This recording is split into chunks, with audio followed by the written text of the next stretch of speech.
at the Sweet 16. And showing the ability to full court pressure, the two-guard mentality of Barkley and Artest. Point guard is going to be key to diffuse the pressure. Eric Barkley, freshman point guard, had a terrific freshman year. Now Bootsy Thornton into Artest. Artest does a nice job with his step moves in the box area. Can step out for the three, and we saw the penetrating ability. Barkley, the three for Eric Barkley with the shot clock at 5. Well, a little nylon early. He's confident, a big game type of player, Eric Barkley. We should note there'd been some concern in the St. John's camp about the health and well-being of Ron Artest. He said yesterday at the press conference he had been sick on Tuesday night, and that in his desire to get to the restroom quickly, he tripped and hurt his foot. But the St. John's people tell us he's fine today, 100%. That shouldn't be a factor at all. Ron Profit with the soft touch. And that's what they can do. Different people can penetrate and make shots. And the pressure handled by St. John's as Thornton got it over to Tyrone Grant. Nice post up. Artest into the lane, a whistle. He's got some magic in his game. That half-court trap right over by the sideline is Death Valley. You notice St. John's got it to the timeline, delayed, and then posted up and was constructive in their offensive pursuit. Now on Lonnie Baxter, his first, Maryland's first, so Artest goes to the line, the sophomore from Queensbridge, New York, with his first point. He's their leading scorer, third leading rebounder, second in assists. He's really the second point guard on the floor as far as Mike Jarvis is concerned. And that key first foul, something he's got to be concerned about in his aggressive play. They're extending the floor, a little diamond trap here. They're not going to gamble, hold out, just force a slowdown for Maryland. Stokes, an excellent ball handler at the point, doesn't score very much, but he's a 3-year starter and had a great assist-to-turnover ratio this year. 2-3 zone, Sean. Francis, a step back for 3.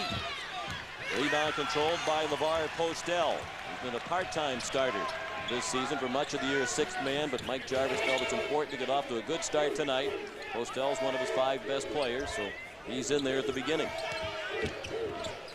Grant, strong move for 2 for Tyrone Grant. Undersized but effective. Also can kick out of there. Nice gamble here by Artest. And the save right in front of the timers table. Thornton scores in transition. They can get some cheap points too. Maryland known for it, but St. John's adept at it as well. First bucket for Bootsy Thornton, a 6-0 run for the Red Storm. And St. John's leads by 5.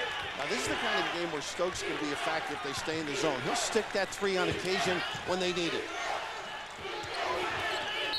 Terrence Morris was fouled as he hoisted the runner in the lane. The read defensively just terrific as St. John's has that ability to close, a little step in, the slap back, good communication skills, and these easy baskets add up, particularly against Maryland, who causes clubs to turn over in bursts, Sean. We'll see them get a few in a row. Morris makes the first free throw. He's an excellent free throw shooter at better than 82% for the year. Terrence, a sophomore from Frederick, Maryland. First team All-ACC this year, along with Steve Francis. But Morris does it in a much quieter way. Gary Williams says you don't really notice him, then you look up at the end of the night, it's another double-double for Terrence Morris. And he said there's no ceiling to his game. On the baseline, the runner for Thornton wouldn't go. Postel tried to jam and was met at the rim by Baxter. Numbers. 3-on-2. The pull-up by Profit. Free throws by Jesse. Make it a 14-point game. Maryland had it down to 9, couple chances to get closer, squandered those opportunities. Now they're fading away again. Another air ball fired up from the corner, this one by Terrence Morris. And even in the zone, Postel got a check out. He's the one that eventually forced the ball to go out of bounds in St. John's favor.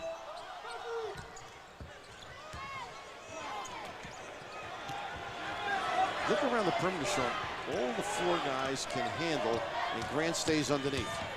So it's tough to trap him and press. Barkley missed the shot following the rebounding action, apparently on Tyrone Grant. It is on Grant, and that's his fourth. And a good call, too. He warded off with his left hand. Curtis Shaw right on top of it. He didn't think he got caught with all the traffic around him. Barkley with a good move, but did not finish, which hurts them. Tyrone Grant, the only senior on this St. John's team. That's bad news for the rest of the Big East. For the rest of the NCAA in Division I with the St. John's success in this tournament. Francis takes a seat for a moment. Ron Profit at the line. The senior now lives in Delaware. His stepfather's in the Air Force. They moved around a lot when he was a young man. Still a young man, but as a young boy, he lived in several states and in Panama for 3 years when he was 11, 12, 13 years old. And they got out of Panama. I guess was there a takeover right at one point? Noriega. Problem there with Noriega. He said they knew it was coming and got out of town. He said he kept asking his mom, are we leaving? Just relax, son. Great career for him. Young man, maligned by Maryland fans during his career there, but had a terrific senior season. He said the first he saw Steve Francis was over the summer. They played together in the summer league. You asked him, what did you think when you saw Francis play? He said, I thought, whoa, get your tickets to the Final Four. Well, it may not quite be the Final Four, but it's been the most wins in a season for Maryland. Look at this first year with Francis. There's a miss by Thornton. And he said he fit right in. Nobody on the team, the seniors, he guarded well, fit right in with the team. What happened to the passing exhibition there by St. John's? They didn't make the shot. And Barkley running the length of the floor. Third on Barkley, 9th team foul, so still a 1-and-1.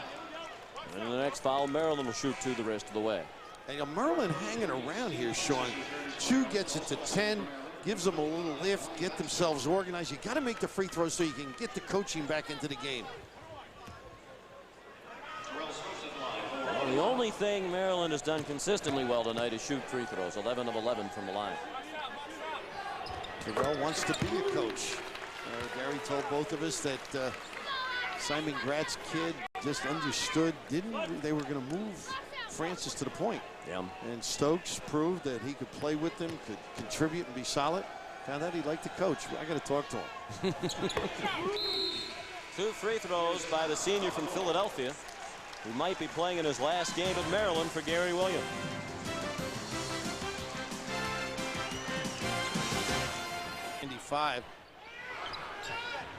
Handling the pressure consistently has been the trademark of St. John's.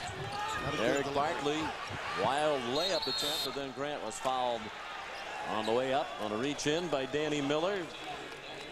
3 fouls on Miller. Gary Williams has engineered a phenomenal turnaround in Maryland. The program was about as big a mess as it could be when he took it over. But now they're at the point where the folks in the metropolitan D.C. area, Baltimore, they're starting to get a little frustrated with the inability to get past the Sweet 16. First time they had Keith Booth and Joe Smith were freshmen. Here's a look at his terrific coaching career and numbers, Sean. And then 95, they were sophomores. They had a couple of juniors. This was a team that I'm sure he felt could do the damage. And that's not a bad foul when you give Grant away. So you trade 1 for maybe a deuce or a 3. An 11-point game with 3 minutes to go. Gary Williams, by the way, is the only coach to direct teams in the Big East, ACC, and Big Ten. Morris had it swatted by Artest. It's on the 2-3, back to a little trip outside. Not one you want. Now they give it to Bootsy. Oh, they give it to Barkley. A little trip. You don't want to stop the clock, even though there was 8 seconds left.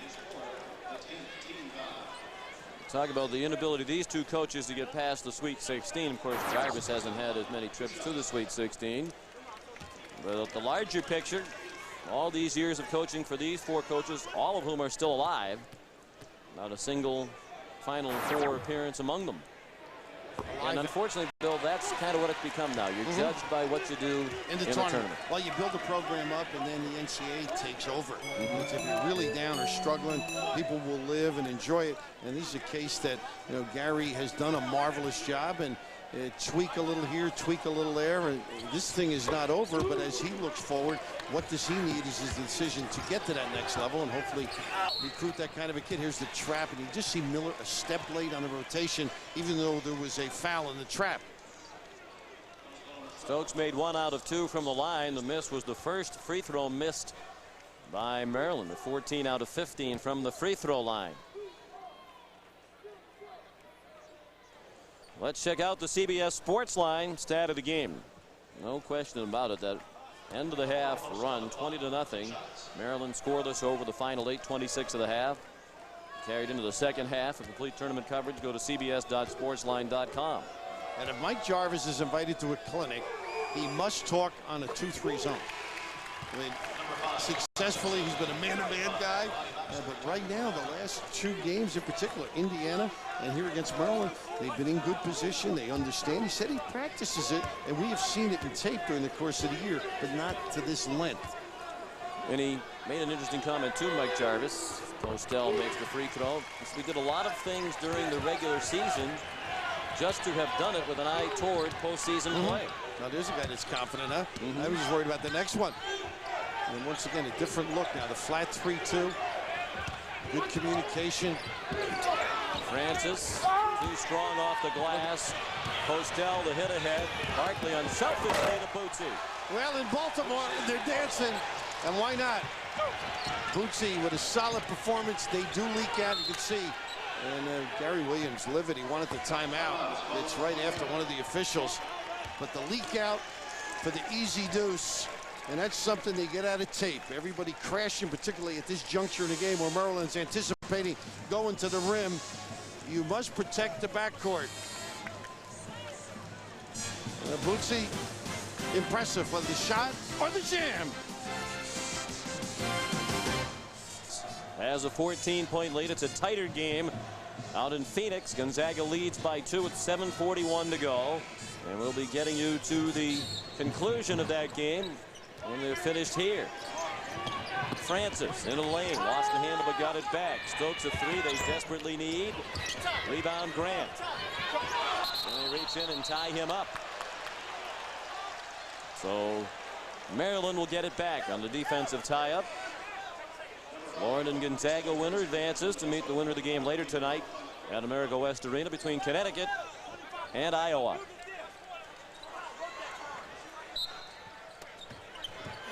Francis to inbound. Morris. They have a fresh 35 on the shot clock. Dixon doesn't need it. There's a 3. And now get Perkin. And he does have a quick release. We talk about young men who've overcome adversity. Perhaps of all the people in this game, he's overcome the most. Both have won. Dixon's parents were drug users and both died of AIDS. Terribly tragic story. Both died while he was a teenager. He lost his mom, Juanita, when he was 15. His dad, Phil, when he was 17. He wears a tattoo with both their names on his left arm.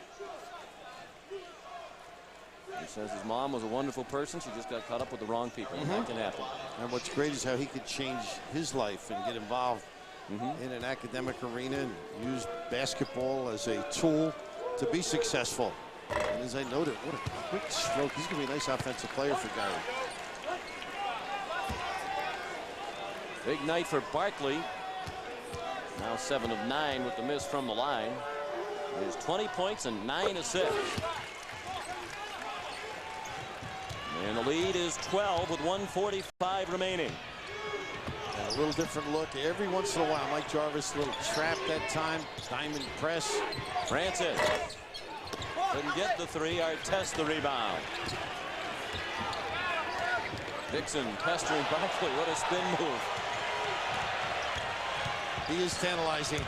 And this Artest is a Rembrandt. And he does everything, whether they need it ball handling or selectively post up. And just terrific passing skills. As Mike mentioned, the point guard mentality of the forward as well as Barkley. Tough to beat. Artest and Barkley having a good time here in Knoxville. They're both childhood friends of the great Shamiqua Holdsclaw, one of the great women's basketball players of all time, the All-American here for the 3-time defending national champion Tennessee Lady Vols. And Artest and Barkley hooked up with Shamiqua for dinner a couple of nights ago. She's still in action in the NCAA tournament. What a great atmosphere here in this building. And they get some outstanding crowds for their women's sports, as well as Jerry Green did a great job with the men's program this year. Disappointing early departure for the Tennessee men. Maryland is the 4 seed. St. John's on its way to victory, leading by 13 with 1:10 left. Morris lost it to Grant. And look at the pressure, and really not a double other than the one time earlier. 1 minute left. 1 minute left of the game.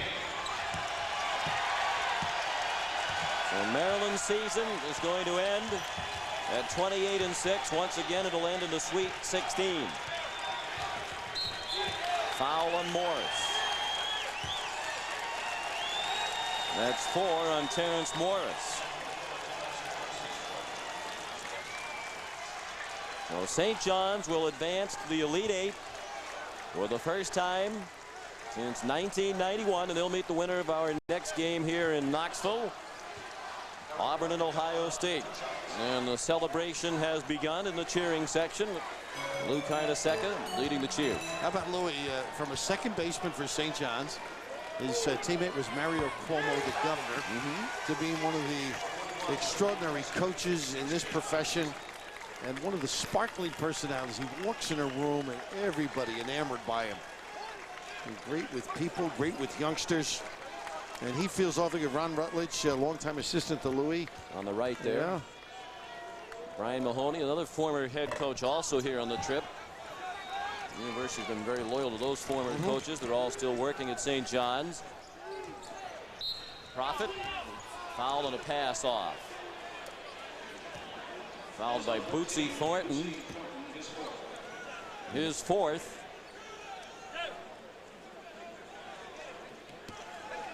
I mentioned he's from Baltimore. Among those who've been cheering for him throughout the season, Antonio Freeman of the Green Bay Packers. They're from the same neighborhood in Baltimore. Freeman's been showing up wearing Bootsy's jersey. He was at the Big East tournament. He was at the Duke game. There he is. He's here again tonight with the jersey on.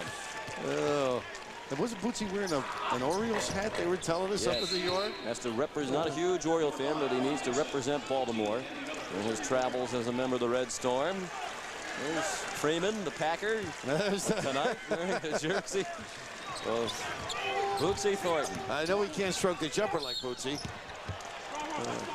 They both grew up in a very tough neighborhood and have managed to get out and become successes, thanks in large part to athletics. Foul was on Morris, his 5th, so he is fouled out, but he is our Chevrolet player of the game for Maryland. 9 points, 4 rebounds, and 3 block shots.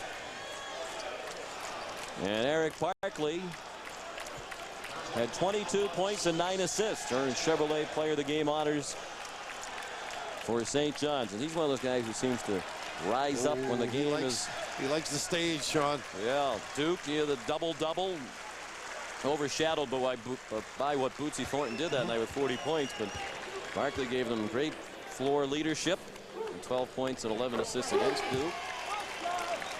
He doesn't think if they get another shot at Duke, that might happen. Well, the way this is going. They're not looking that far forward, but that guy there, big heart, big Valentine, competitive, and doesn't mind taking a hit, taking a big shot. The choreographer for Mike Jarvis. 74-60, 30 seconds left. Artest furious in the back that they weren't in the right position defensively. And look at the little nudger. And Danny Miller called for the reach-in foul. I think Maryland may just want to call it off now, Bill, down by 14 with 20 seconds left. Not much. I'm sure Miller being advised by Gary and others, just let it go.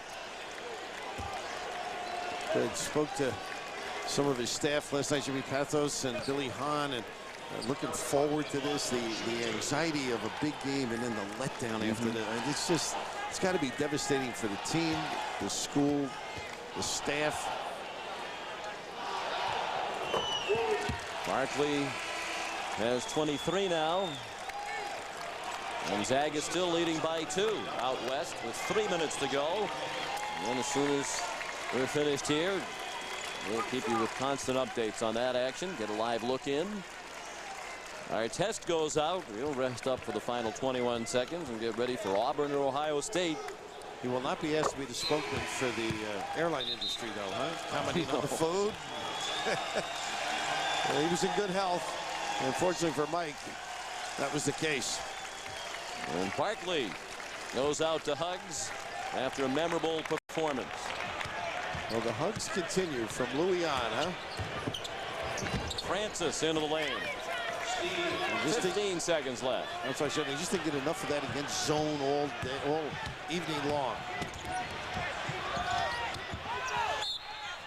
Out of bounds, last touch by Colin Charles, so Francis forced a turnover.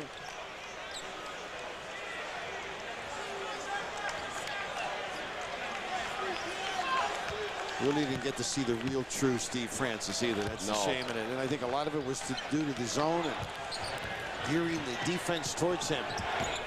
Long shot off the mic from Norman Fields just in from Maryland, and that's it. The storybook first year for Mike Jarvis as head coach at St. John's continues. The quiet, humble man has led St. John's to the Elite Eight. The final score, St. John's 76, Maryland 62. Here's Greg Gumbel in our CBS Sports studio. All right, Sean, Sweet 16 contests have not been kind to the Terps. They lose for the 4th time in the last 6 years. Let's send you very quickly to Phoenix, Arizona. Regional semis in the West. Gonzaga leads it by 2 over Florida. Gus Johnson and Dan Bonham. Inside Haslam and a layup for Florida. 2:27 to go. We're tied at 67. And Florida once again able to get the ball inside. Hall to the basket and a foul from behind on Eddie Shannon. Hall's done a great job handling this pressure in the second half of play. And the bracket in the West. Florida, Gonzaga, and Connecticut, Iowa coming up next. So Quentin Hall at the free throw line. Only 1 of 4 tonight. He's shooting 2. And the first drops for him. Now let's check out the CBS Sports Line stat of the game. It's 3-point shooting.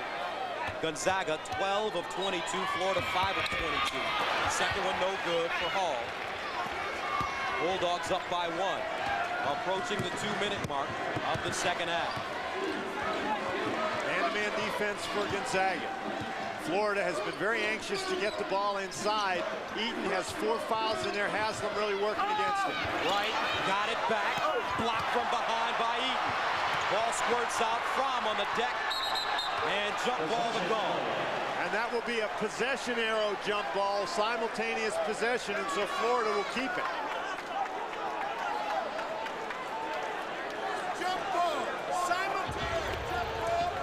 Inside, Florida once again gets the ball inside. Eaton with those 4 personal fouls. A nice job coming over the back to block the shot. But everybody hustling after the ball, and so Florida's going to keep it on the alternating possessions. The Gators, they've trailed by as many as 13 points. Struggled from the perimeter the first half and part of the second half, but have really come on strong lately. Inside, Miller with the velvet touch. What a sweet move, going to his left, coming back and shooting the ball with his right hand. He's got 10. 69-68 Gators. Florida really turning up the intensity in the man-to-man defense. Fromm popping out on the wing, guarded by the freshman, Miller. Here's Quentin Hall. Hall will step back and shoot it. Santangelo, 9 to shoot. Guarded by Weeks. Santangelo inside, and a foul. And that foul is going to be against Haslam, and Haslam is out of the game. Santangelo, a guy who can create things for himself with the clock running down. So Haslam, the freshman from Miami, leaves with 6 points and 5 rebounds. Billy Donovan calling his crew over. He's got 30 seconds to make the substitution. And he's going to take all 30 while he makes Santangelo wait at the free throw line. Dan Munson now going to call his kids over as well.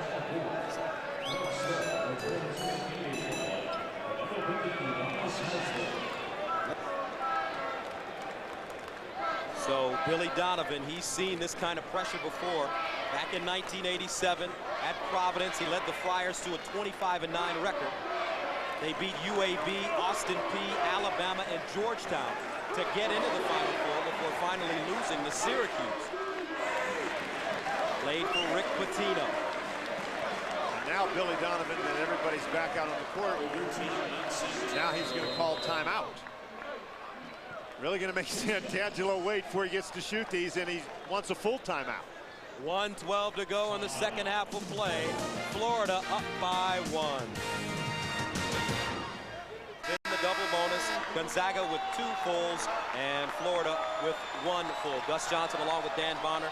With 1:12 remaining, what should we pay attention to down the stretch? I think what we need to pay attention to, Gus, most of all is Florida's defense. They have turned up the pressure in the man-to-man defense.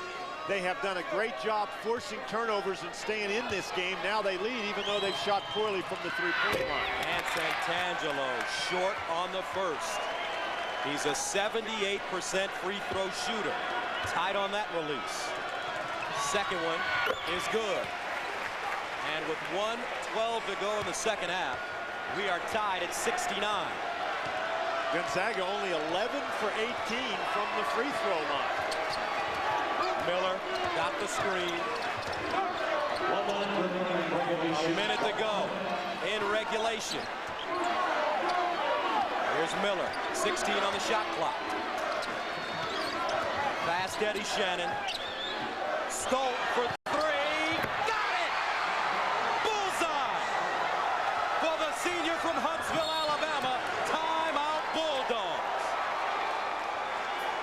That high screen has been what Florida's tried to do all day. They converted on a very important occasion, lead by 3.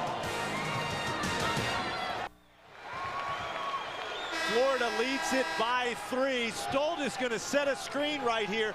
And as the ball comes past, both defenders go to the ball. Stolt is going to step out and get the three-point basket. Both defenders go to the ball. Stolt, the all-time leading Florida three-point shooter, is all alone, and he cashes in. He credits his high school coach, Ronnie Stapler at Grissom High in Huntsville, for really stressing shooting the basketball.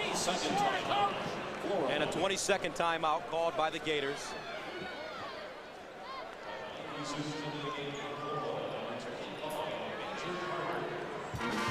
We've got a number 10 seed here, Gonzaga, trying to get to the Final Four. These are the Final Four Cinderellas. And as you'll notice, the lowest seed, LSU, and they lost in the Final Four. Providence in 1987. Let's think about that for a moment, Gus. They got to the Final Four, and their star player was none other than the Florida coach, Billy Donovan. Billy the Kid. 42.5 to go in the second half. Florida up 72-69 from inbounder to Hall. Gonzaga does not need a three-point basket, but they need to score quickly.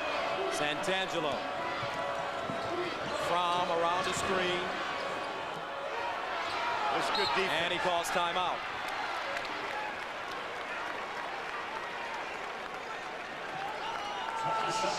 And it's a 20 called by the Bulldogs. Gus, part of the problem, they did not get that shot off very quickly, so now when Florida gets the ball back, they do not have to shoot it. There's only 27.9 seconds remaining in the game. So let's reset it one more time for you. Gonzaga has the basketball, each team with the 10 fouls, so Florida doesn't want to foul. They'll put Gonzaga on the line. Gonzaga needs something, and they need it very quickly. If they get a 2, they're going to have to get the 2 and get the quick foul. Ball from down low, up and in. That's Jeremy Eaton. 1-point game. Wright lost it. That's the guy. And he traveled. He traveled. Yes, he did. With 15.4 to go. It's been the Florida defensive pressure that's been a huge factor in the game. But the little guy, Quentin Hall, goes running, and right, he drags that pivot foot. Cinderella still alive here in Phoenix.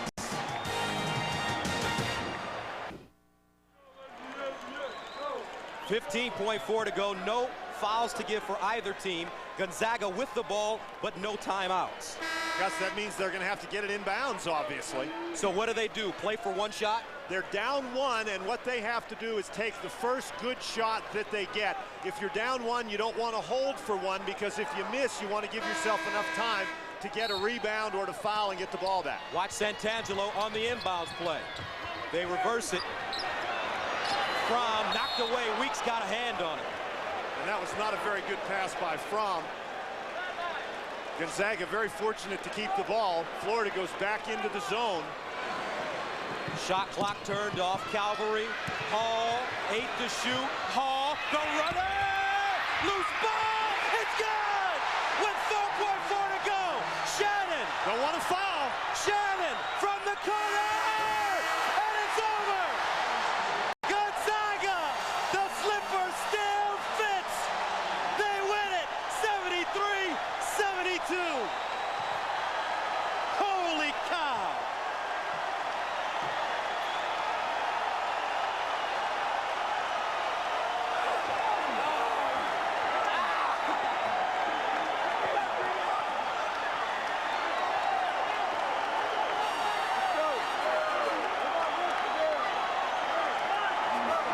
We talked about the fact that they wanted to shoot the first good one they had.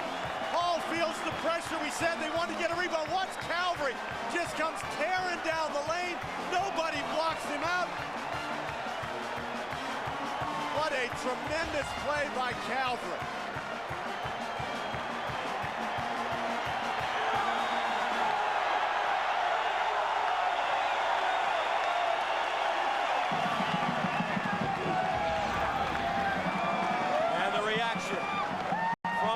Munson. Now he's watching Florida dribble the ball up the court. He knows that they can't foul.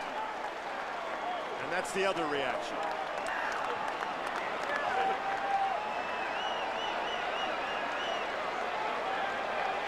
So the final score, Gonzaga 73, Florida 72. A 10 has beaten a 6, and they continue to advance. They'll take on the winner of the Connecticut-Iowa game and the Chevrolet. Most valuable players of the game, Richie Fromm. Fromm with 3 points at halftime. He finished with 17. He had 5 threes.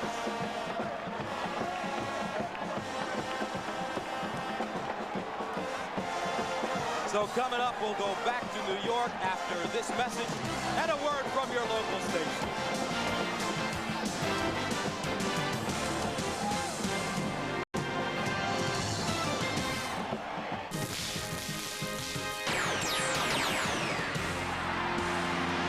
You to America West Arena in Phoenix and join Gus Johnson and Dan Bonner. All right, Greg, the West Regional Semifinal, Iowa, a number 5, against the number 1 seeded Huskies from Connecticut. And the bracket here in the West, what a game we just saw. Gonzaga holds on to beat Florida. They take on the winner of Connecticut and Iowa. Hello, everybody. Welcome back to the America West Arena. I'm Gus Johnson along with Dan Bonner. The Connecticut Huskies, they're the number 1 seed here in the West. And Danny, they're led by 2 great players. Gus, you don't spend a lot of the season at number 1 in the country without guys who make plays, and in Khalid El-Amin and Richard Hamilton. Connecticut has 2 of the best playmakers in the country.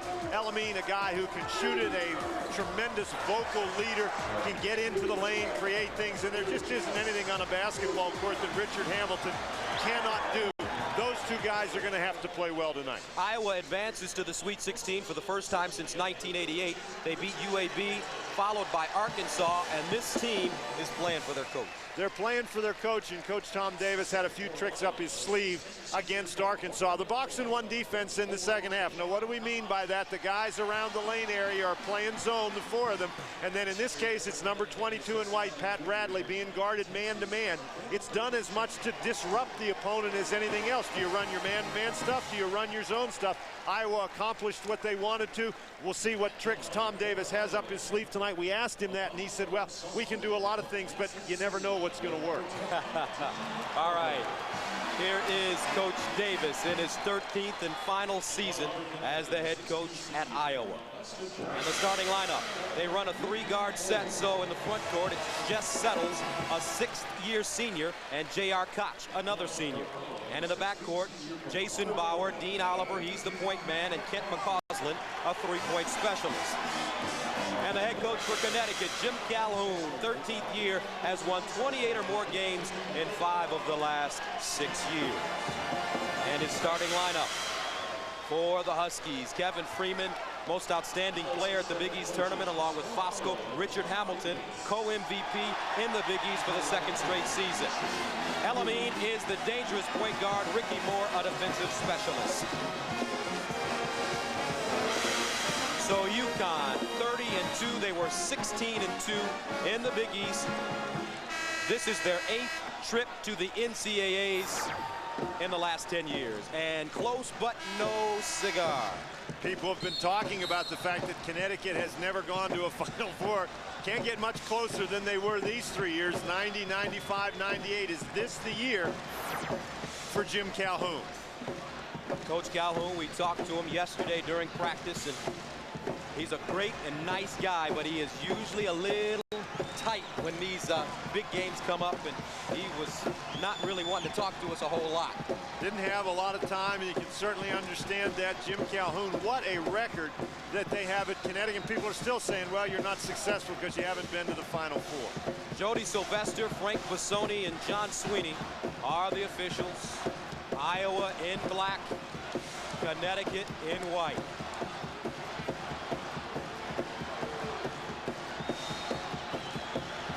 Koch, Voskuhl in the circle.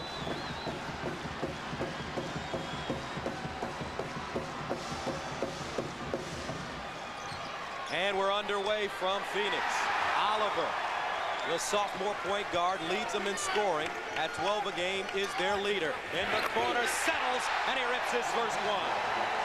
Iowa with the full court pressure. They will try to pressure just to keep Connecticut off balance. Nice look, Hamilton to Elamine, and the easy layup for the Huskies.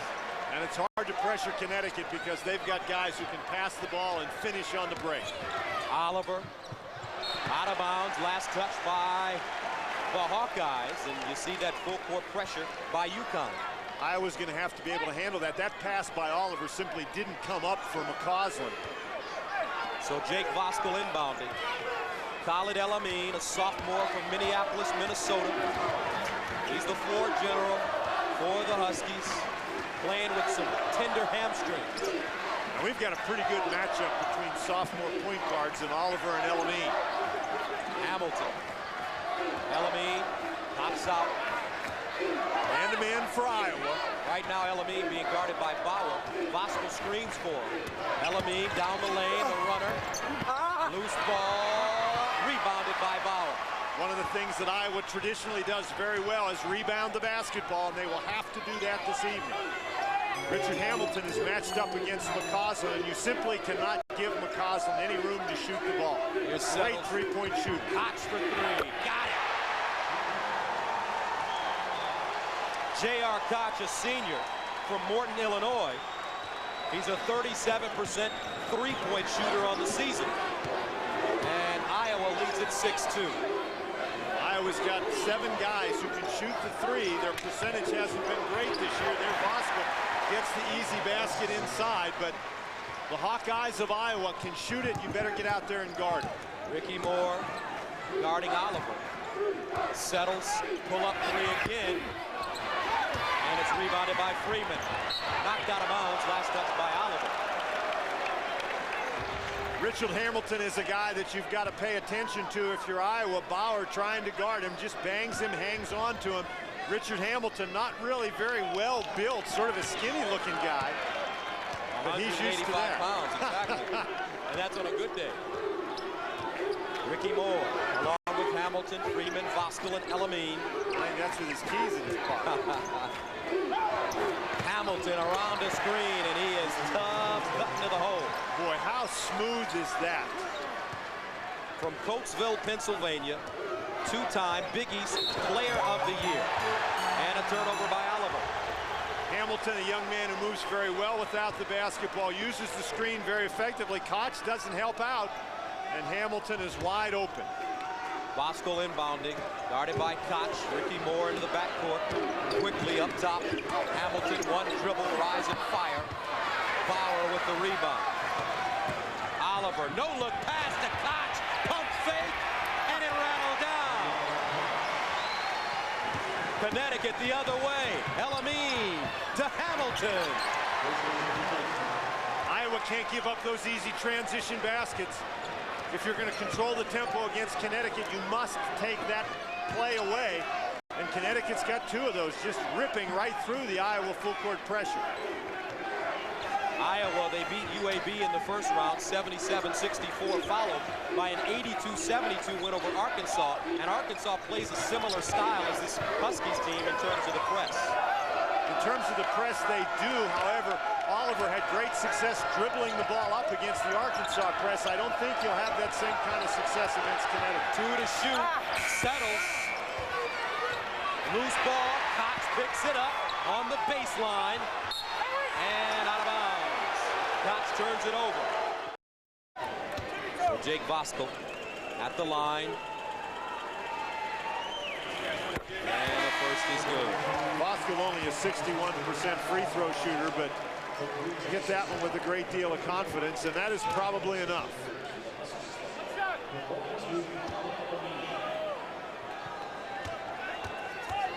Biggest lead of the game for UConn, 70-59. Make it 71-59, 1:37 to go in the second half of play. The winner takes on the Bulldogs from Gonzaga, a 10 seed. Oliver. Freeman with the rebound.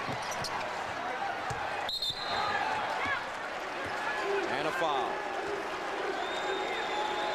1:24 to go. UConn fans on their feet right now. Tom Davis. He can sense that the end is near. Tom Davis not giving up yet. He was getting on Kent McCausland there. He wanted McCausland to get a different foul. They did not want to foul Ricky Moore. So Moore, first one is good. Ricky Moore also a solid game, especially on the defensive end. He has 6 points.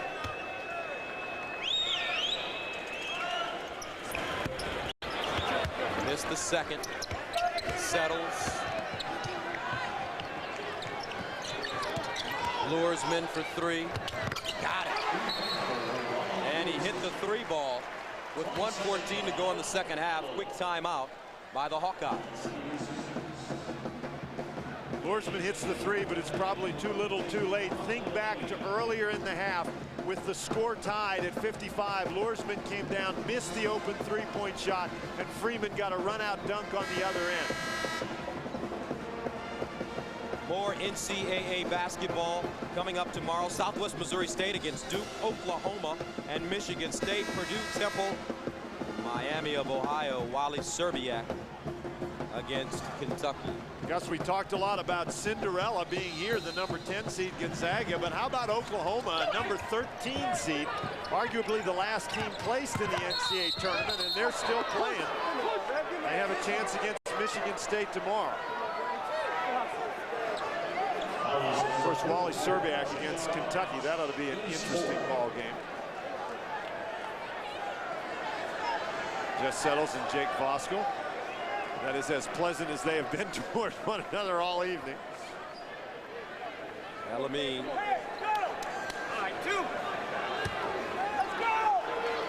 Of course, every foul a two-shot opportunity now for Connecticut. Elamine set the tone early, and then he set the tone late.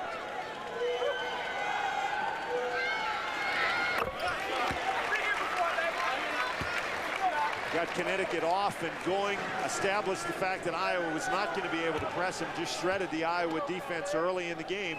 And despite the fact that he picked up those 4 fouls and had to sit a good portion of the stretch drive, he's been a huge factor for Connecticut. And he got both free throws. 1:11 to go second half. 74-59. 60-62. The Huskies are headed for a date with the Bulldogs from Gonzaga. Alameen right now, he's got every player's dream going. Lorsman with another 3.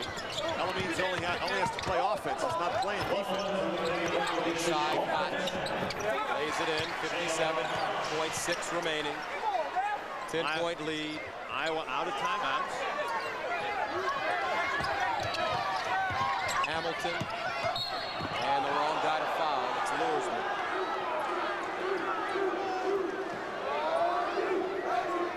And here in the West, the bracket. UConn will take on Gonzaga, a #1 versus a #10. And for the Huskies of Connecticut, the question is, can they finally break through and get to the Final Four? The road really paved for them.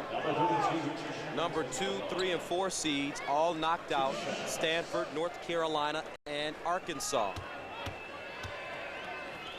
But they have to beat a very, very savvy Gonzaga squad.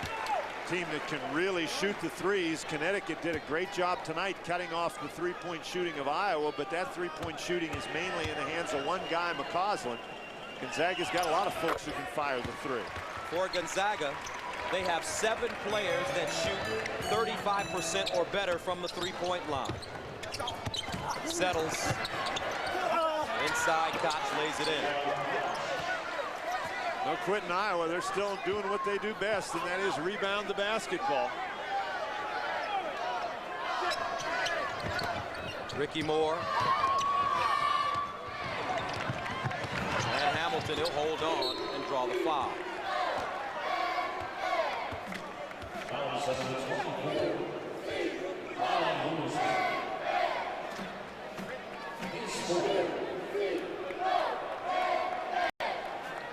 And the Iowa bench.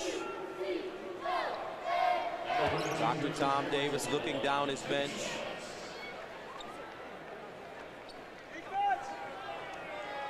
Richard Hamilton at the line. Hamilton with 22 points. They get 23.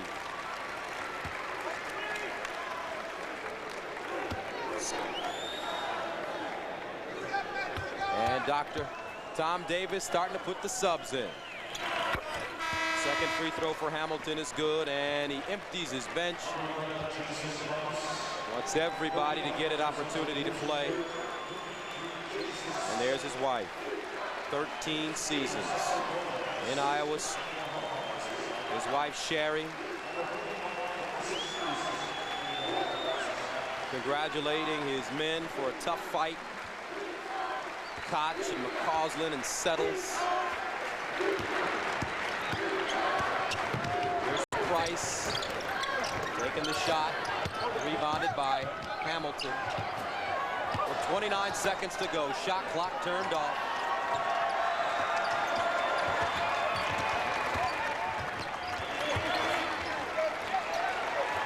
Iowa refusing to foul. 13.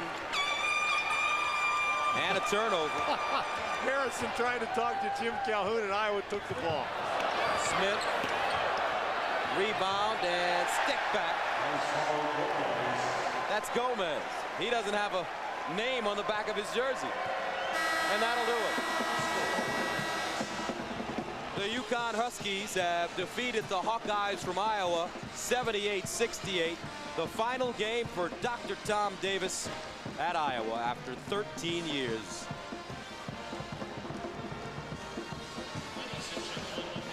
So the final 78-68 in a moment. We'll get you out to Greg Gumbel in New York.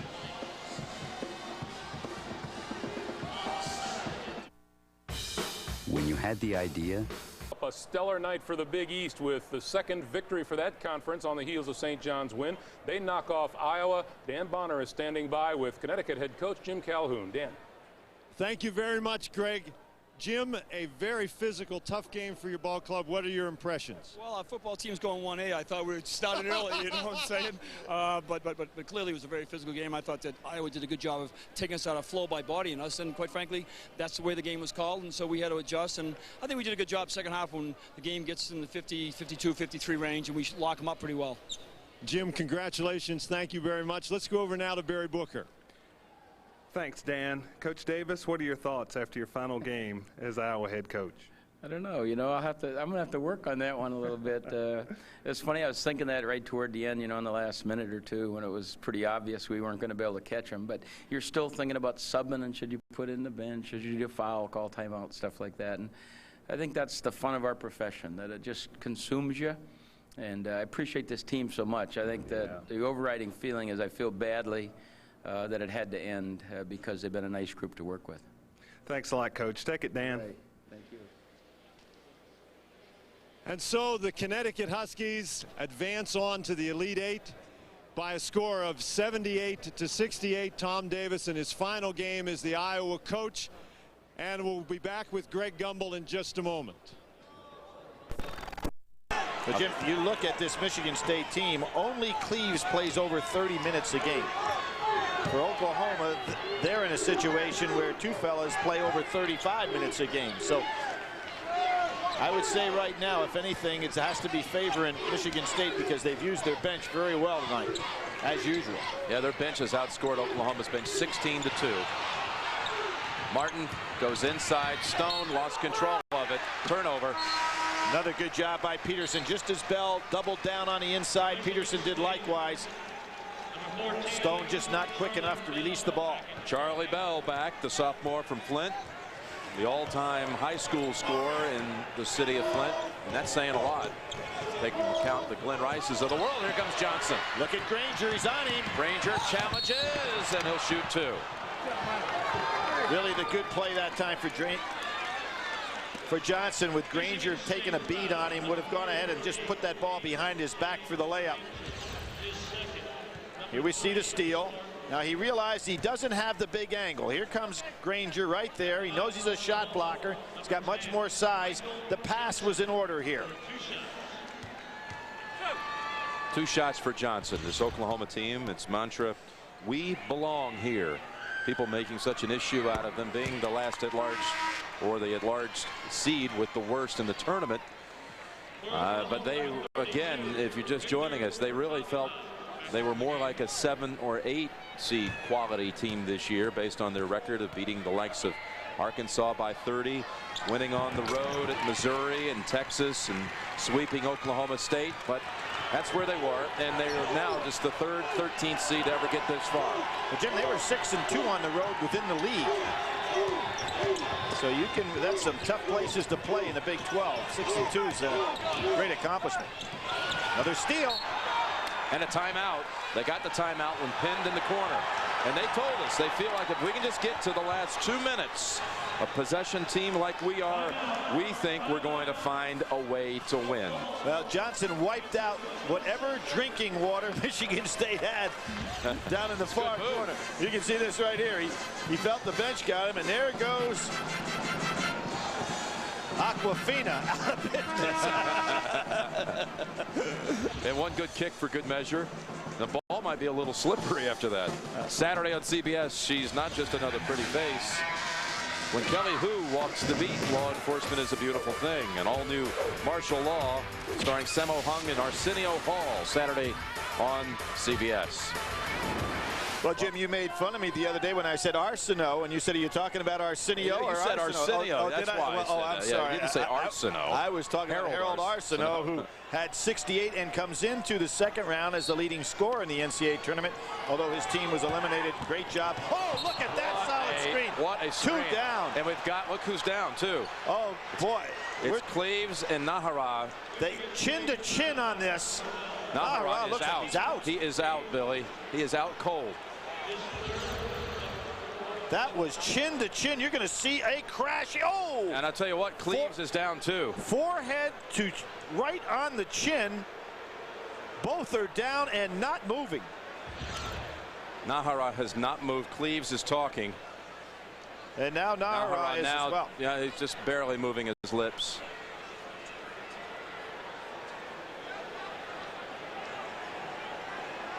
Jim, what happened is forehead got right onto chin. You could see that solid screen coming. Now I saw Nahara talking a little bit to the doctors.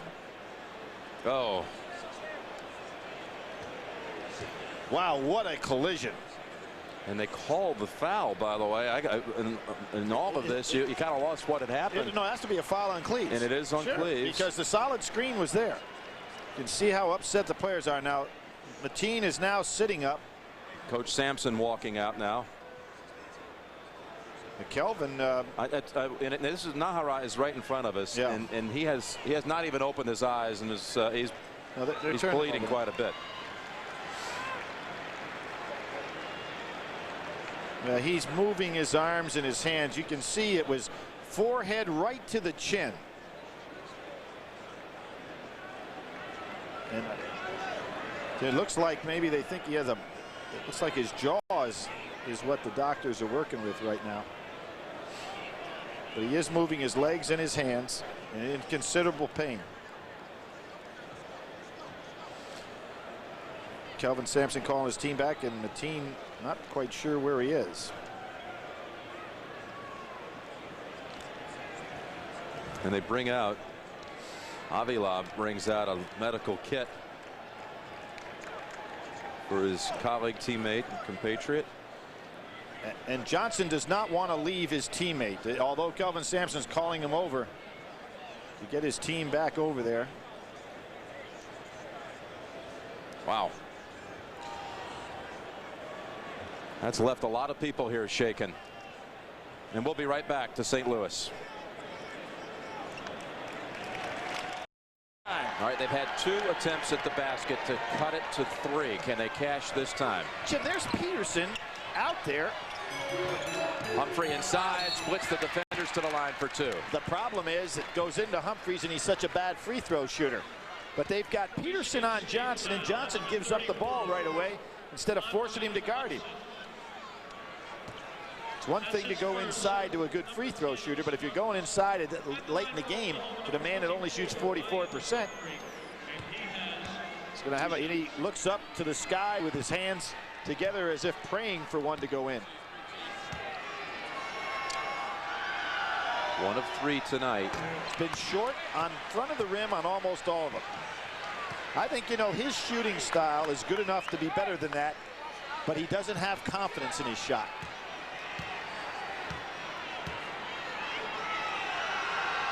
And that's a lane violation. It looked like would have not be called. So it's down to 4. The stroke is there.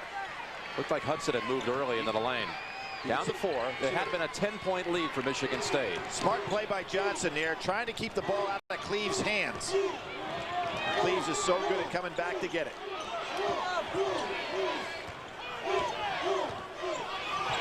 A lot of screening inside. 1:20 to go. The 1 seed being pushed here in the Midwest. Cleves on Johnson, gives it up, and that ball deflected. Did it touch Michigan State? Hudson's hands. They're ruling state ball with 5 on the shot clock. And they have to inbound it from the corner. Yeah, they do. Now look at Sampson's reminding his team, D it up here for 5 seconds. Now you want to keep the ball away from Cleves because he has the ability, if he can catch it, he'll just dribble to the basket with it. Here he goes. He launches it early, and Spalding with the rebound. Here come the Sooners. 1 minute to play. Very patient, aren't they, Jim? They are indeed, but you talk about a courageous comeback attempt. Nahara battles in, and that ball last touched by Oklahoma.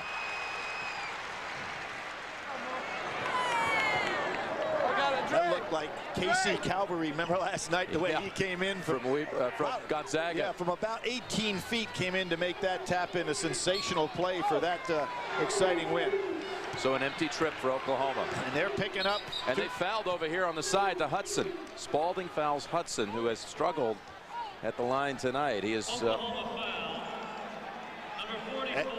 out of 8. Humphrey goes over to talk to him and to give him a little maybe advice on free throw shooting since he's shooting 44%?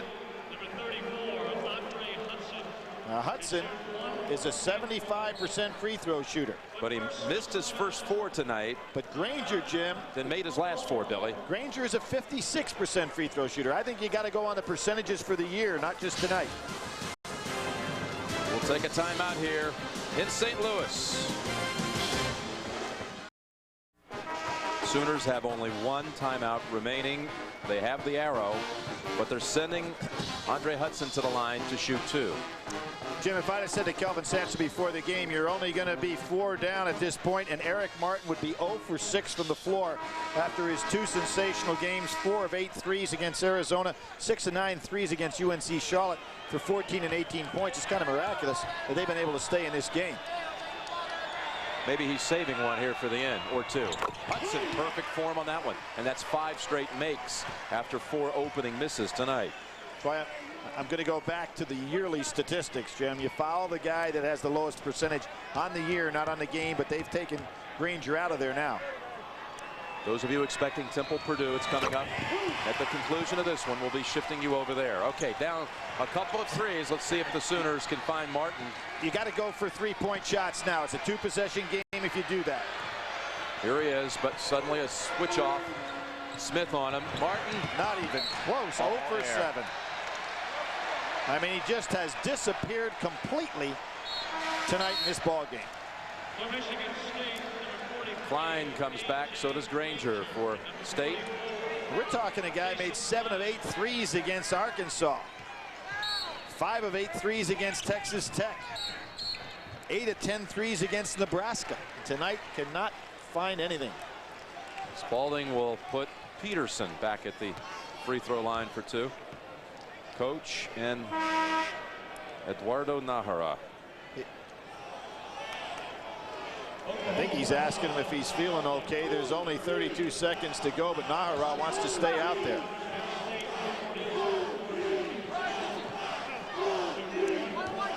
Well, I've never seen anybody any tougher on a basketball court than that. Gave his team a boost, no doubt. They were able to cut a 10-point deficit down to 4.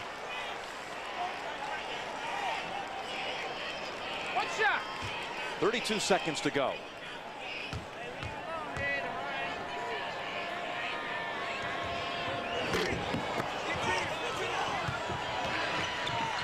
Still got to think threes, Jim.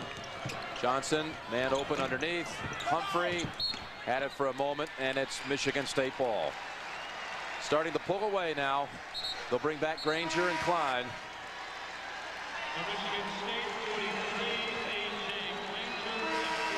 Michigan State about to run that win streak, the school record win streak, to 21 in a row.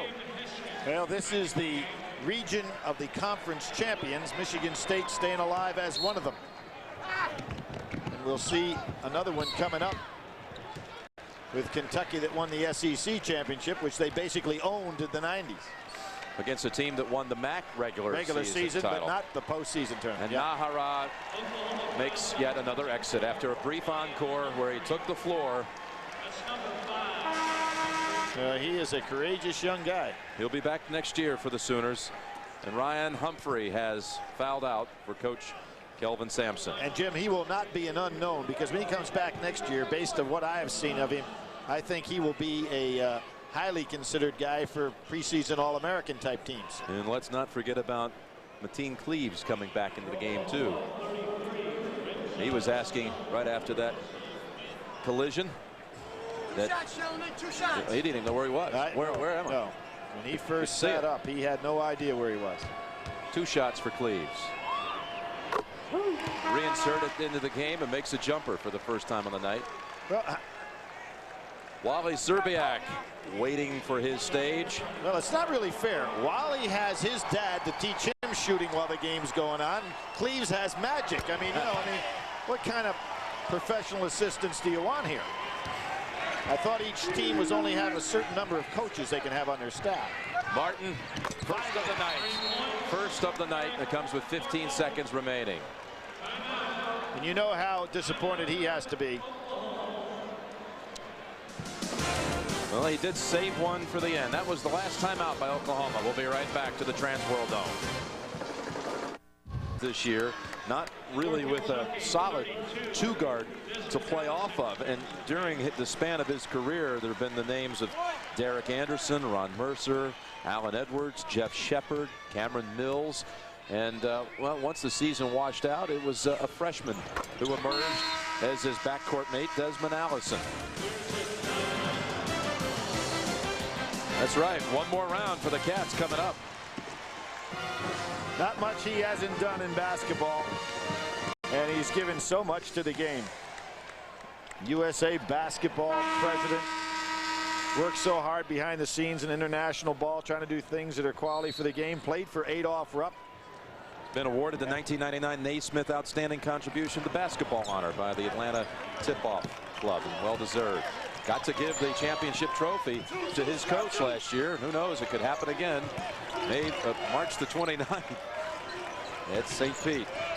Well, you know, Jim, what's also headed for a showdown, we've been talking about this, people say, what's the team of the 90s? That's right. There's a possibility it could be settled in one game.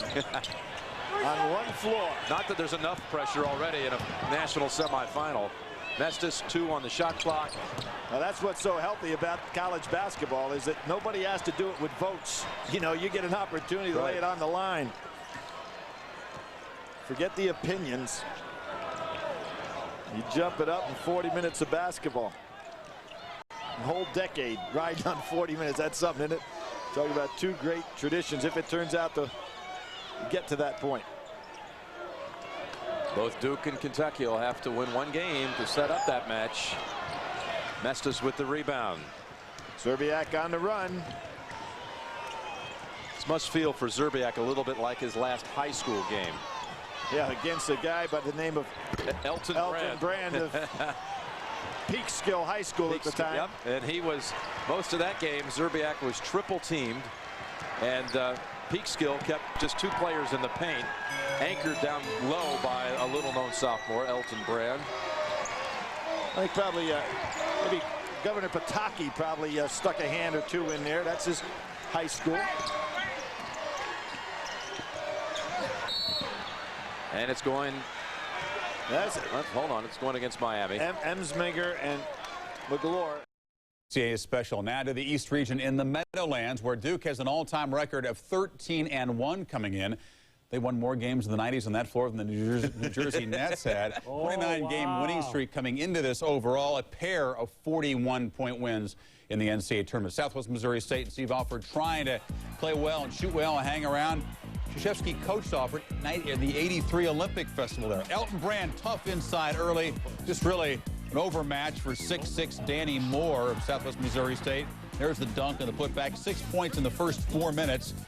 Alan Phillips came off the Bears bench. He was their highest scorer with 16 points, knocking down the triple. And then Kevin Alt gets into it. They were hanging around, down only 3, Dick. Well, they weren't intimidated. They didn't play with any kind of awe of Duke, and they just kept coming at him and attacking on the offensive end, especially early in the game. But Langdon was brilliant as well. Had 24 big ones. He can really stroke the J, baby. He better have it ready for Temple's matchup. This is his 100th triple of the season. Second game back after the foot injury. He looked razor sharp. But Alford's team played pretty well first 20 minutes. Krzyzewski not happy with his effort, even though he was up 9. Well, Alford did a good job. He started the game in a full court press, so his kids were fired up to play. They played aggressive, and that's why they hung close in the first half. See, Brand was just ruling things in the defensive end. They were knocking down triples. Langdon gives them a 13-point lead. And here's Matt Reeder finding out what a lot of guys in the ACC found out. Brand has the long arms. Well, Brand had 5 blocks tonight. He was just vicious in there on defense. Look at this, one after another. Duke finally wearing down the Bears, blocking shots on the offensive end. Langdon goes to his left, little spin, gets the one-hand floater to go. He would have 24 points on 9 of 14 shooting. Shane Battier getting into it, knocking down the triple. Duke had 9 3-pointers. All Duke starters played at least 30 minutes, so they were forced to play a lot. But finally, the clock would strike 12. Tanya Alford, wondering perhaps that her last game at Southwest Missouri State. The rumor will begin to churn about Alford going to Iowa. Well, yeah, everyone seems to think that's a done deal going out to Iowa. I feel so bad, as we said so many times, for what's happened to Tom Davis. Krzyzewski pleased with his team's effort after halftime. I thought we played well in the second half, but I thought we played a little bit better than them in the second half, and they played better than us in the first half. And we're overall better, so we're going to win a game like that. We have more talent. I think they're young, and I think that's something they got to continue to guard against as the tournament advances.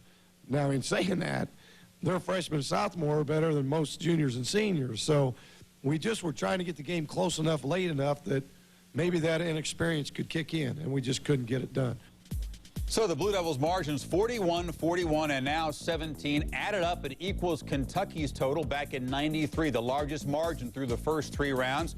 That Kentucky team lost in the Superdome in the semifinals, but Duke pointed they've been dominant. Well, sooner or later, they find your weakness. We talk about how good they are defensively. They do a lot of ball pressure, play to passing lanes. They create turnovers and get the transition points. But tonight, they found another weakness in Southwest Missouri State, and the key was 26-6 on second chance points, really pounded the offensive boards, and that was a big difference before the night was over. I'll tell you one thing, they're going to really have to be prepared against that matchup. This is not going to be Cupcake City. Light inside was sensational today for Temple, and I really believe inside he's going to come after Elton Brand. Not many guys come after Elton, and Pepe Sanchez on the perimeter has been sensational through the entire tournament, and that's going to be a key matchup against William Avery.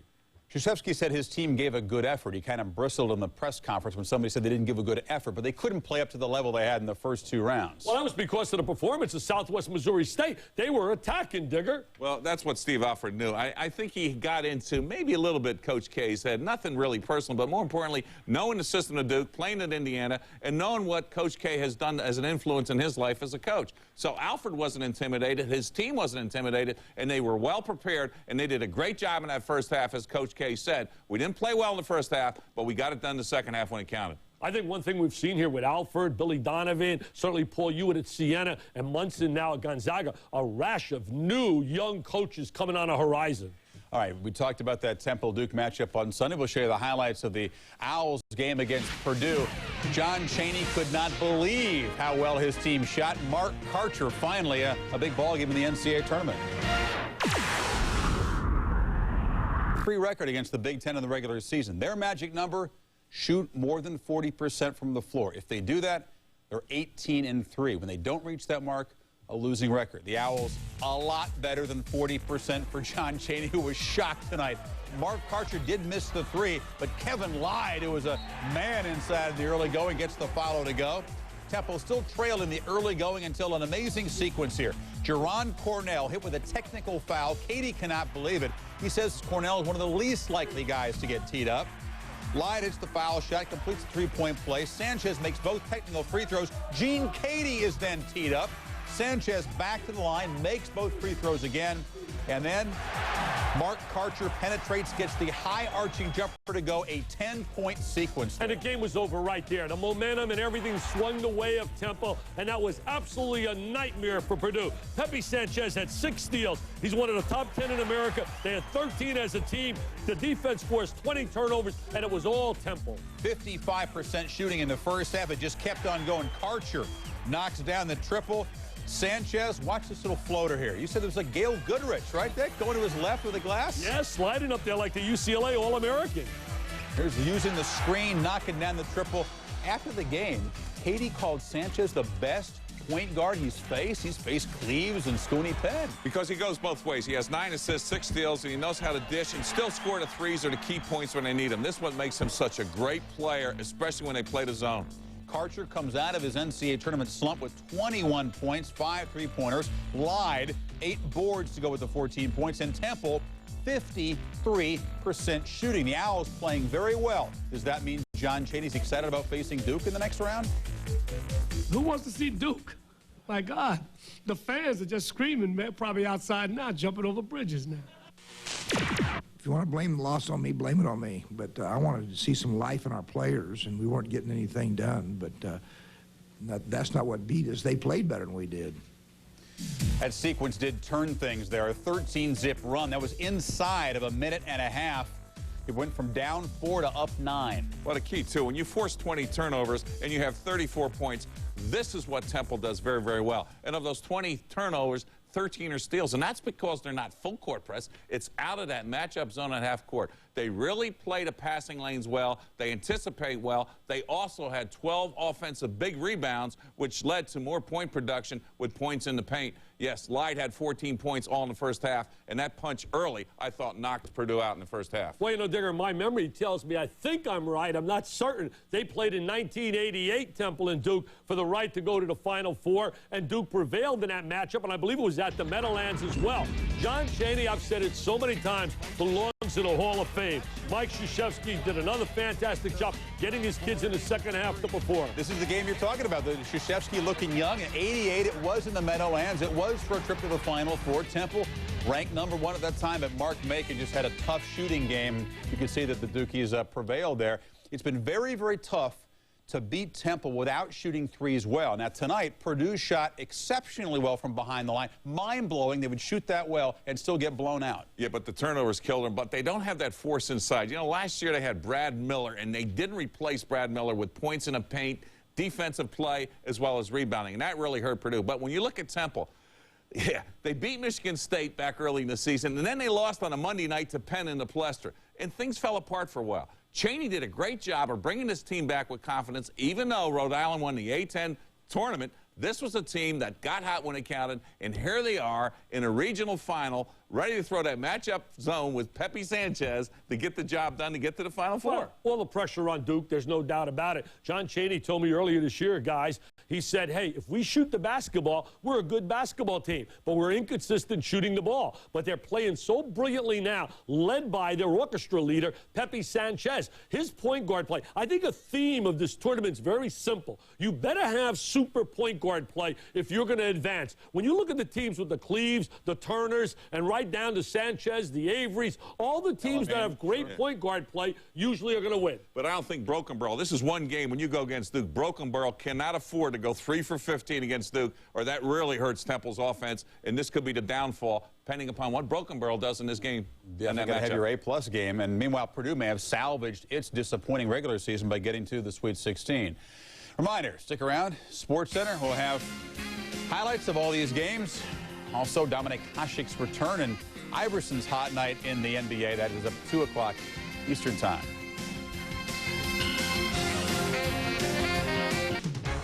This has been a presentation of ESPN, the worldwide leader in sports. For more, log on to ESPN.com, a part of the Go Network. Go.com.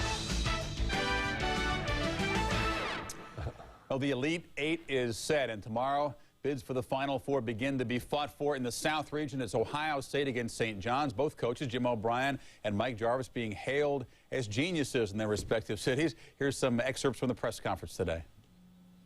This is God time. This is the time where the gods, really step up, and that's a great backcourt.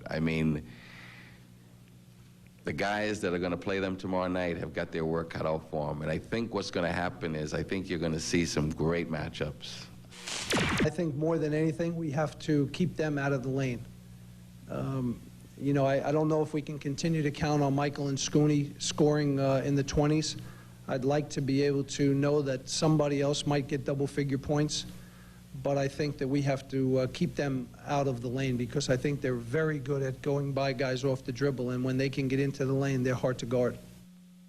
Certainly a wonderful ride, Digger, for these Buckeyes who really went in as the underdog and beat Auburn and survived foul trouble and won that game. What about their chances against St. John's, which is playing such beautiful basketball lately? Well, Scooney Penn really came out of his slump. He had his 26 points, but the key had no turnovers. The first 2 rounds, he goes 7 for 27, but I think foul trouble was a big problem. Scooney had 4 fouls, played the last 10 minutes, and got away with it. I don't think you can get in foul trouble against St. John's and get away with it. The other factor was in the first half, Auburn had 11 offensive rebounds, and boy, that's something St. John's does very, very well. These are the weaknesses that I think Jim O'Brien has to correct, but I think he wants to still. Somebody please look at the Villanova film because they shot 32%, played a 2-3 zone from the start, controlled St. John's. Well, I'll tell you this. If you had to rate right now a team that had the most brilliant performance thus far in the tournament, it's got to be St. John's against Indiana, against Maryland. And those aren't cupcakes. They played brilliant basketball. The reason, Eric Barkley at the point, and they're so unselfish. Ron Artest, to me, is the premier player in America who is unselfish,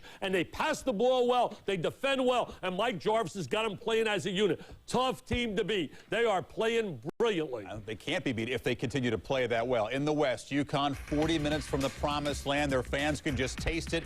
They have a team that doesn't want to be called a Cinderella in Gonzaga, but a dangerous team. Gonzaga right now is 32 for 63, shooting threes in 3 games. Got to guard the 3. But the other thing is they rebound. Every guy had a rebound the other night. They follow their own shots. Big game for UConn to defend the 3. Well, I'll tell you, they win that game against Florida, and Santangelo, the Linguini man, goes 3 for 13. If he has a big game, Connecticut could be in trouble. But I think this is the year for UConn. They've been brilliant all year long. Lost that game when they played without Vasco and without Hamilton against Syracuse. They are determined, and they are heading to St. Petersburg. Elamine and that whole gang won't let it happen the other way. They are going, baby. Pack your bags, UConn. Go down to St. Petersburg. You bid pick up as a national champion on ESPN Magazine, right? Over the Dukies. No, I got the Dukies. I got the Dukies. You'll be just as tense as the rest of the fans in the Husky Nation, do you? Dukies win it all. Clarify that. All right.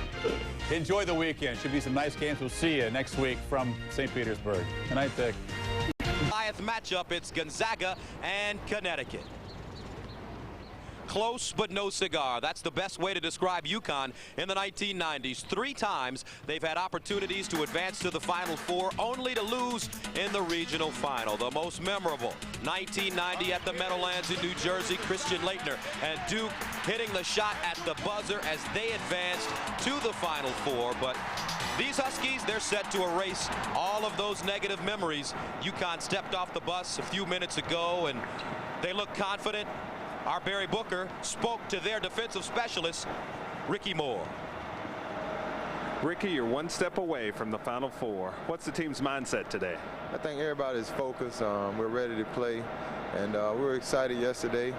We had a good practice, and I think everybody's keeping their mind on the game right now. Now Gonzaga lives by the 3. How do you guys stop that today? We're just going to have to get out on their shooters. We know they live and die by the 3. And hopefully we'll do a good job of hedging out our big guys and really getting into them when they get the ball outside the 3-point line. All right, joining me now, my partner Dan Bonner, and David versus Goliath. Doesn't get any better than this. Gus, remember the biblical David took care of a lion and a bear before his matchup against Goliath. Our David, the Gonzaga Bulldogs, have handled a gopher, a cardinal, and a gator. And today they hope to sling some of those 3-pointed stones and slay the beast from the east. All right, Dan, there you go. And Gonzaga getting off the bus a little while ago. Matt Santangelo and company, and they're led by Richie Fromm, the 3-point specialist. Barry Booker caught up with him. Richie, you've become America's favorite. How do you keep it going? I don't know. We're not going to worry about that, but it's nice to be appreciated. We've been working hard all year long, and it's real cool that all the guys, on our team are getting along real well, and it's an opportunity of a lifetime. I'm glad we can share it together. And how do you handle their defensive pressure today? We're going to hit them first. Hopefully our punch will be harder than theirs, but they're going to come at us strong. We understand that. We're just going to have to be real physical with the ball, and hopefully we're going to attack their pressure and be successful at the end of it. So coming up, Gonzaga and Connecticut play for a trip to the Final Four. Now let's go back to New York and Greg Gumbel. All right, Gus, thanks. All of us have fallen into the little bit of a trap of calling Gonzaga Cinderella. Once you get this far, you're no longer a Cinderella. You're a darn good basketball team. They're a really good team, and they've got 7 guys out of the 10 players that they play that can knock down a 3. And interestingly enough, as they attack the extended defenses of Connecticut, they will come out of the press looking to hit 3s. So Voskuhl, who's a great post defender, his post presence defensively will be somewhat negated because he's got to get out and get to their 3 in transition against the press. I trust UConn will pose some problems of their own. Well, 40 minutes of pressure, not only defensively but offensively. They like to play at a fast pace, but I like to focus in on one of the guys that can maybe come out of the shadow, so to speak, Albert Morin. He didn't play in the first game in the tournament. He played on Thursday night, scored 11 points in 15 minutes. He gives them another weapon from behind the 3-point line for UConn. All right, Clark, a reminder for a complete tournament coverage with live scores, stats, and more. Check out Tournament Live only at cbs.sportsline.com or on America Online. Enter the keyword CBS Sportsline. Coming up, we'll go behind the scenes to ride alongside the Gonzaga Bulldogs during a stretch of their magic March Madness run. Plus, we'll take a look at how an act of loyalty turned around the Ohio State Buckeyes when the road to the Final Four continues after this. The road to the Final Four is sponsored by Visa, Pepsi One, Payne Weber, and by Pennzoil. 10 guys on the same page for 40 minutes. Dogs, 1, 2, 3. Dogs. We don't want our fairy tales to end, but the Gonzaga story almost ended against Florida Thursday night. We are tied at 69. Stolt for 3. Got it! Bullseye! Who are the characters in this story, and where are they from?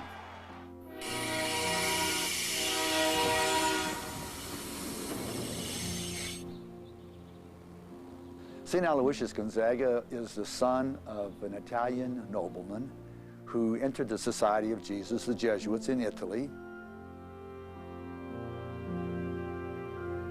And when he was still in studies, before he was ordained a priest, he helped the victims of the Black Death in Rome. And he contracted the disease and was a victim of it himself. So Gonzaga is more than a university. It's a guiding principle, a code of moral conduct, a way of life for a saint and for the students who aspire to live their lives as he did. The characteristics of this particular team reflect the life that we admire in Aloysius Gonzaga. He was a man for others, and this team, they are men for each other. Gonzaga caught the nation's eye when they upset Stanford in the second round.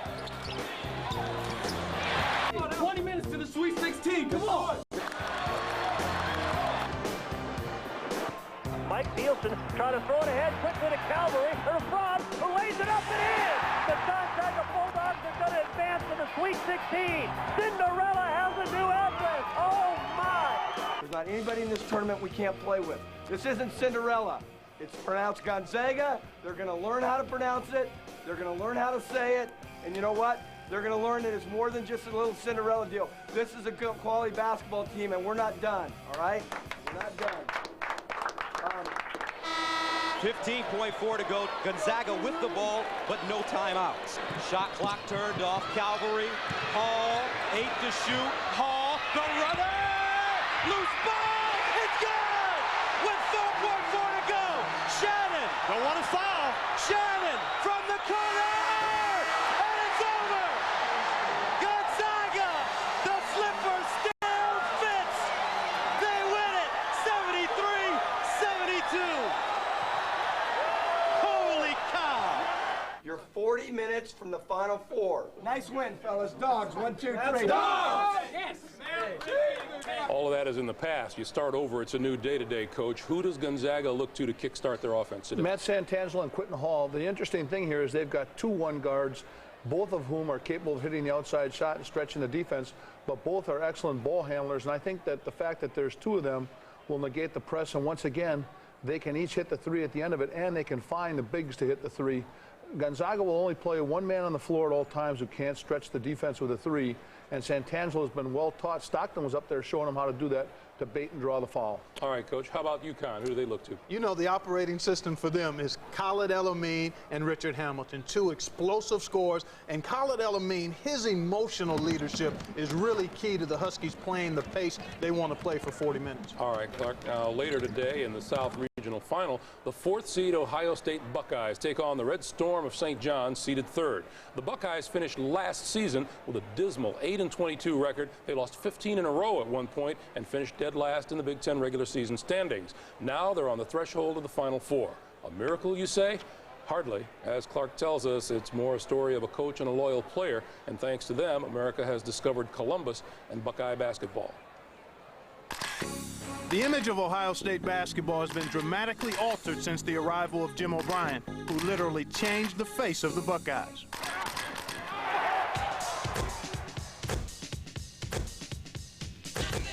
And the Buckeye who opponents most dread to face, Scooney Penn. What you gonna play now? Dealing with the roster, two-face. The versatile guard has brought a contagious enthusiasm to Columbus. He's brought a lot of desire and passion to the game. When he steps on the court, you know, he wants to win. And it's like a virus. It just rubs off on all the other players, and everybody else wants to win. And Scooney Penn truly is the most valuable player in the country to his team. My biggest thing is my leadership. It really is. I think last year, if this team would have had some leaders out there, they would have won more games. But I think more than anything, my leadership skills that I bring to the table is the biggest asset. He couldn't lead the Buckeyes last year because the former Big East Freshman of the Year had to sit out after transferring from Boston College, following his coach and mentor Jim O'Brien to Ohio State. A move that was difficult for Penn to make and for some critics to accept. There really is a misconception as to how this whole thing got played out, because there's this general feeling that, well, when I said to the guys at BC that I was leaving, that Scooney walked into our office and said, okay, fine, I'm going with you, where are we going? I mean, it was not nearly as simple as that. I really didn't know what to think at first. I kind of felt like, I can't believe this is happening. Guys were leaving, the recruiting fell apart, and it just was not looking all that good, quite frankly. It was tough to leave the home area, but I figured the best thing to do for me would be to leave Boston College. I think he's a guy down the stretch you wouldn't mind having on the line. He seems to step it up. And I think in terms of the commitment that this kid made to me personally, it boggles the mind, him coming to Ohio State. And I'm just really happy for him that not only our team has become better, but that he's having a terrific career, that it's only gotten better. The Big Ten Coach of the Year has teamed up with the Big Ten Player of the Year to orchestrate the biggest turnaround in Big Ten history. And they're not done yet. I knew we'd be a much better team. I thought we'd make the NCAA tournament, but it's coming this far. My wildest dreams, I wouldn't have said this. Let me take you back about 18 years and show you an Ohio State Buckeye who in 3 seasons at Ohio State averaged 15 points and 10 rebounds in his career. 1982 Big Ten MVP, co-captain in 81-82, a 3-year starter. Oh, we're just proud. Why'd you guys do that to me? Well, because we're just, and if we well, had more time, you'd be up here singing the fight song. I'm as proud as I can be. I've tried to keep it bottled in, but my heart is definitely scarlet and gray. The work I do requires that I be objective. So St. John's presents tremendous problems from the standpoint of dribble penetration and their versatility, but my heart says the Buckeyes have a chance. My head says it's going to be very difficult. Yeah, it doesn't keep you from humming the fight song during commercials. Coming up, our conversation with Michigan State Spartan head coach Tom Izzo as he prepares for tomorrow's Midwest Regional Final with the Kentucky Wildcats when the road to the Final Four continues in a moment.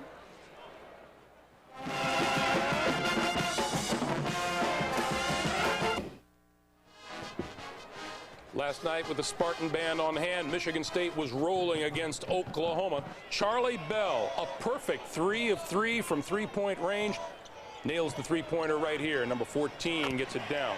Then sixth man extraordinaire Morris Peterson with 2 of his 11 on the night as they cruise past the Sooners. The team celebrating a 54-46 win over Oklahoma. So top seed Michigan State advances to the Elite 8 for a date with the defending national champions. Earlier we spoke with Spartan head coach Tom Izzo, and I asked him about Mateen Cleave's condition after his collision in last night's game against Oklahoma. Well, I just met with Mateen this morning, and he seems to be doing all right. He's got a little headache, and he's got a little knot on the top of his forehead, but he's a tough kid, and I think he's going to be fine. How much he practices today will yet to be seen. The up and down nature of his game, he's been your floor leader all season long, and yet he has his good times and his bad times. How much does that concern you during tournament time?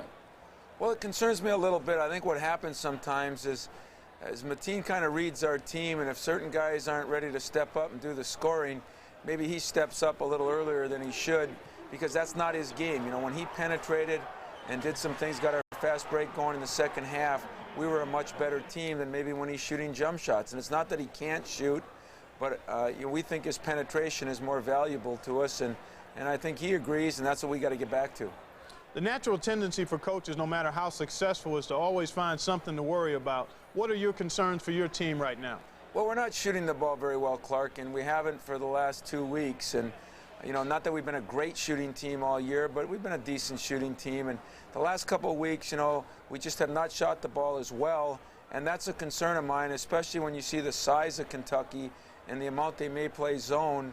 It could be a problem. Coach, when you look at Kentucky, obviously they're a very talented team, but in addition to that, they come in on a roll. The fact that they're the defending national champions, they have all of that experience. We've been talking about how successful they've been in the tournament the last several years. All of that adds to what is already a difficult task, right? Well, I think it does. When you look at Padgett and Turner, they've been there. This will be the 4th Elite 8 tournament they've been in, and they've been to 3 Final Fours. So experience is definitely on their side. and yet, you know, we feel very comfortable that we've been able to obtain some of our goals. We've had a lot of people tell us what we can't do, and yet we found ways to win games. We're going to try to do it just one more time. We saw Judd Heathcote as part of the crowd. Have you talked to him? Do you hear from him?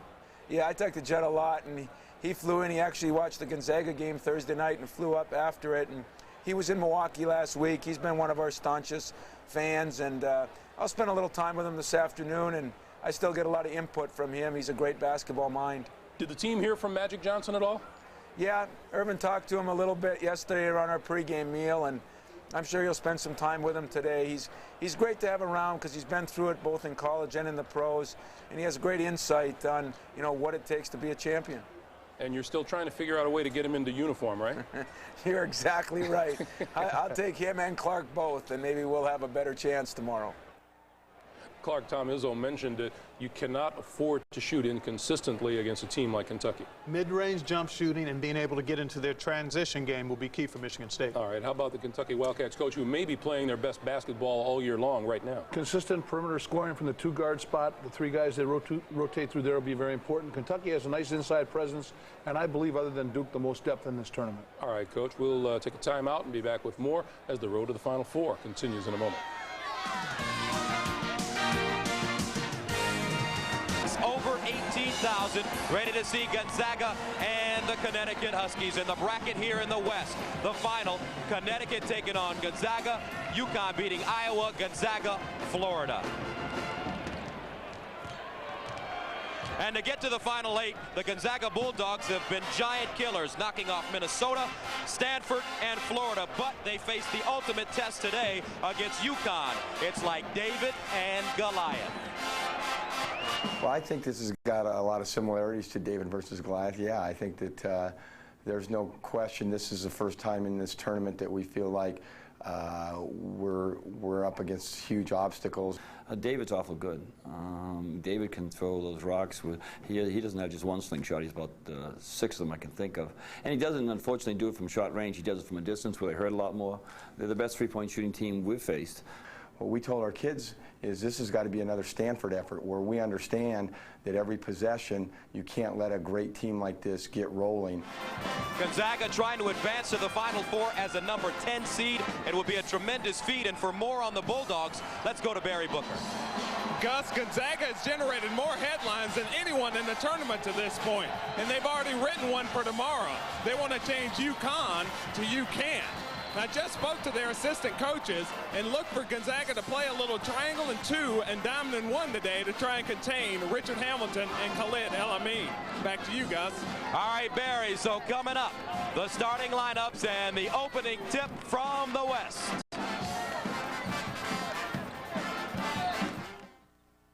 CBS Sports exclusive coverage of the NCAA Basketball Championship is sponsored by Genuine Chevrolet, Arthur Anderson, Dockers Khakis, and by Applebee's Neighborhood Grill and Bar. Dan Munson, second year, 37 years old. He's the head coach for the Bulldogs. His lineup in the front court from Eaton and Casey Calvary. And in the back court, Quentin Hall and Matt Santangelo. Jim Calhoun, the head coach for the Connecticut Huskies, 13th year, looking for his first trip to the Final Four. And the starting lineup for UConn. Take a look in the front court, Freeman Voskuhl and Rip Hamilton. And in the backcourt, their leader, Khalid El Amin and Ricky Moore.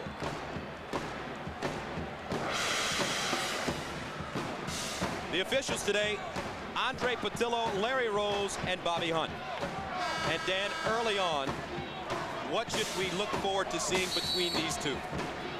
Gonzaga is going to try to shoot the 3, Gus. UConn is going to try to defend the 3, look for the Huskies to get out and run. They're one of the country's top teams in transition.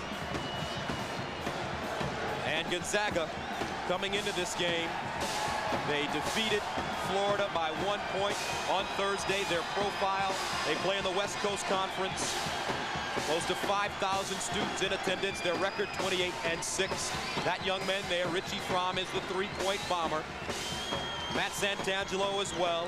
He can shoot it from the arc. Connecticut 78-68 winners over Iowa on Thursday. So the Huskies in white, the Bulldogs in blue.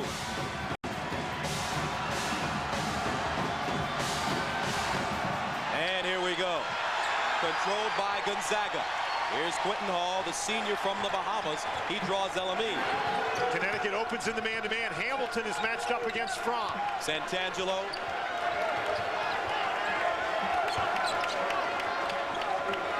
Santangelo, very important as a ball handler, and Gus Ricky Moore is all over it. Hall cut off by LME. Picks up his dribble, 12 to shoot. Casey Calvary down the lane. 6 to shoot. Fromm, quick release. Off the back iron, Freeman boxes out and comes up with the board. Freeman is only 6'7", but he's a tremendous rebounder. Eaton is 6'11", and Freeman moved him right out. And Gonzaga opens in the man-to-man as well. Khalid LME, the sophomore from Minneapolis. He is the straw that stirs the drink for this UConn squad. Ricky Moore. And a whistle and foul on the baseline.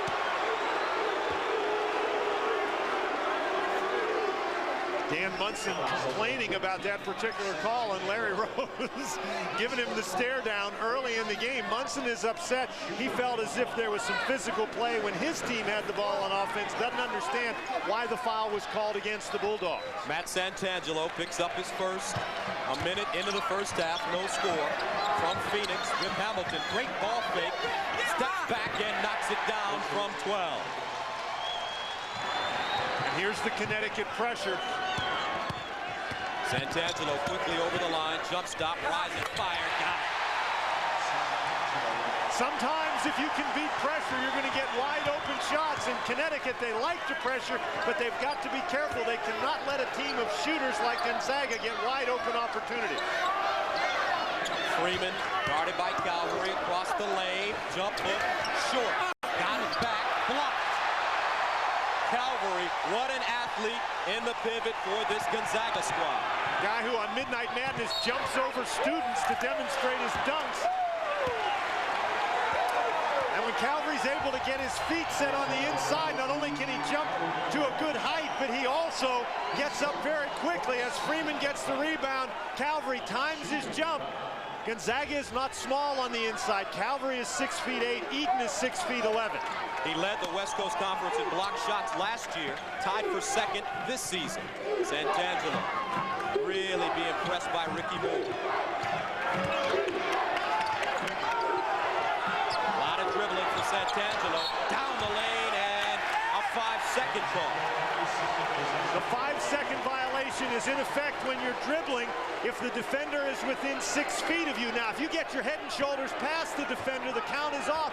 But Santangelo never able to do that. Moore, one of the country's top defenders. Here's Ricky Moore, senior from Augusta, Georgia. Starts on the wing, guarded by Santangelo. Elamine. Good matchup here, Elamine and Hall. Both very quick. Elamine up in the air, loose ball. Hall grabs it in the corner. Gonzaga on the move. All the way open, Eaton, and he had it blocked from behind by Freeman. Freeman shovels it, Elamine, jump stop, and Eaton with the ball. Gonzaga does not mind running up and down. Santangelo calling for the high screen, hesitation, to the basket, off the glass, and Ricky Moore comes up with it. Boy, what a rebound. Hamilton got the step on the baseline, cut off, fadeaway jump shot, strong. Calvary with the ball. Speaking of strong, Calvary's rebound was very strong as well. This little guy dribbling the ball is more physical than you might think. He and Elamine are going to have a great matchup today. He also has feline quickness on defense. Pull-up jump shot, rebounded by Calvary and a new shot clock. Once again, he reloads, and this time Jeremy Eaton buries it. The senior from Benton City, Washington. He is not a three-point shooter, but he can go out to 18 feet and make the jump shot. So Gonzaga up 4-2, 16:33 to go here in the first half of play. The winner advancing to the Final Four. A 10 versus a 1. We've got a mismatch now. Hall is matched up against Hamilton. Let's see if Connecticut realizes and tries to punch it inside. Eaton hedging out for Freeman. And 8 of those 12 rebounds on the offensive boards. When you play that widely spread zone, it's awfully hard to find your blockout responsibilities, and Freeman just gets himself underneath. Nobody blocks him out, and he draws the foul. Eaton picks up foul number 3. So Kevin Freeman. And he hits the first. 19 fouls against Gonzaga. 1-and-1 situation for the Huskies. One more foul against Gonzaga, and UConn will shoot 2.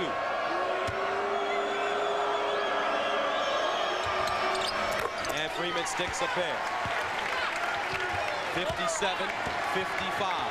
Santangelo, who's really struggled with his shooting. He only has 2 points with the basketball. Bodies falling down in the lane. Hall. Inside Eaton. Eaton. That's a tough shot. Very, very difficult shot. Nice job by Moore to get down and bother that shot. 5 minutes. A Connecticut basket here can really tighten the pressure, can really increase the pressure on Gonzaga. Hamilton, he's been the go-to guy. Hamilton, short, Freeman. Saunders! Yes! And Connecticut taking over, Danny, the offensive glass. It's Kevin Freeman taking over the offensive boards. They just can't keep him away. And look at the rebound. Santangelo to Hall. Spins inside. Very, very difficult shot attempt. Gonzaga getting a little bit too quick right there with the offense. Elamine. 59-55 UConn. 4 minutes to go. Connecticut going to take its time. Ricky Moore. Freeman again. Into the hands of Hall. Took it away from Hamilton. Hall across the lane. And the lefty layup is good. That kid is lightning quick. 59-57.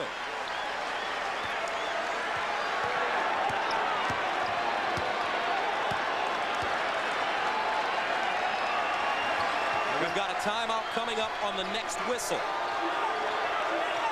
All the players out there breathing a little hard. Saunders and Eaton battling down on the inside. That's the guy you got to find. Inside, Saunders. Reverse layup, he's fouled. Hall has demonstrated that he is not afraid to take the big shot. He gets Elamine down on the floor with that move. That's what you call a great crossover, when you knock the opponent down without even touching him. So Edmond Saunders, who shoots 64% at the free throw line, 8.7 rebounds, very solid game for the sophomore.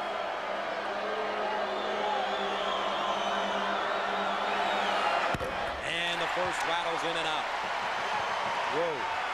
Early in the week, they asked Jim Calhoun what had he learned from being in the Elite Eights and how do you get to the Final Fours, and one of the things he said was to make your free throws down the stretch.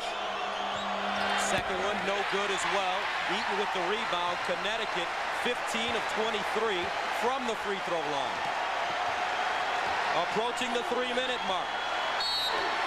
And Coach Munson wants a timeout. It's a 20.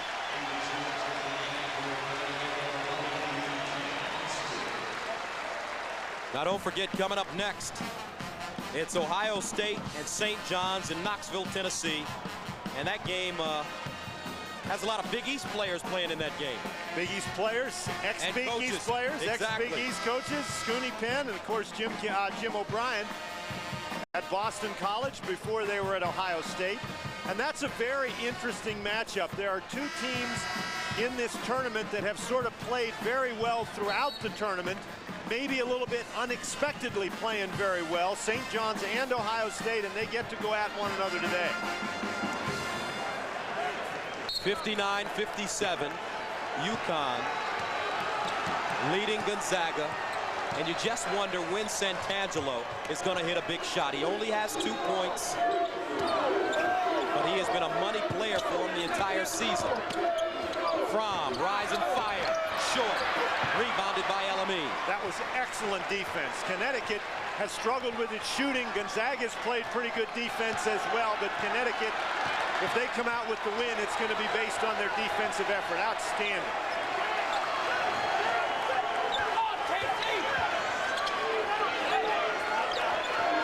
Moore, guarded by Fromm. 12 on the shot clock for UConn. Here's a high pick and roll. Elamine changed his shot. And it's tipped up and in by Bosco. Eaton just not quick enough with the rebound. 61-57. Connecticut doing a great job keeping the pressure on with their offense. And a foul up top.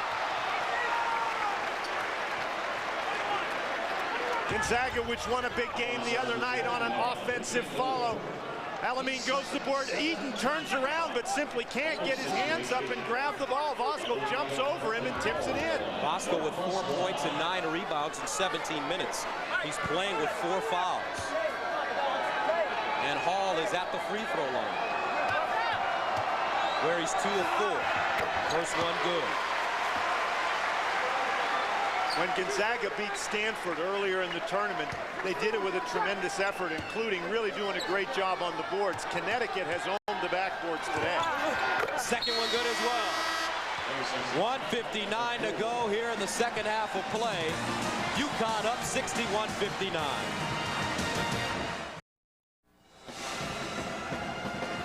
The game reset. Each team with 2 full timeouts. Connecticut also has a 10 team fouls against Gonzaga and 7 against UConn. So 1 minute and 59 seconds remaining. UConn up 61-59. The Huskies trying to advance to their first Final Four, and they've been close oh so many times here in the 90s. 3 times, as a matter of fact. So Vasco's on the floor along with Elamine, Moore, Hamilton, and Freeman for the Huskies. Here's the 3/4 court trap. And who's going to make the plays down the stretch? And Elamine lost it out of bounds.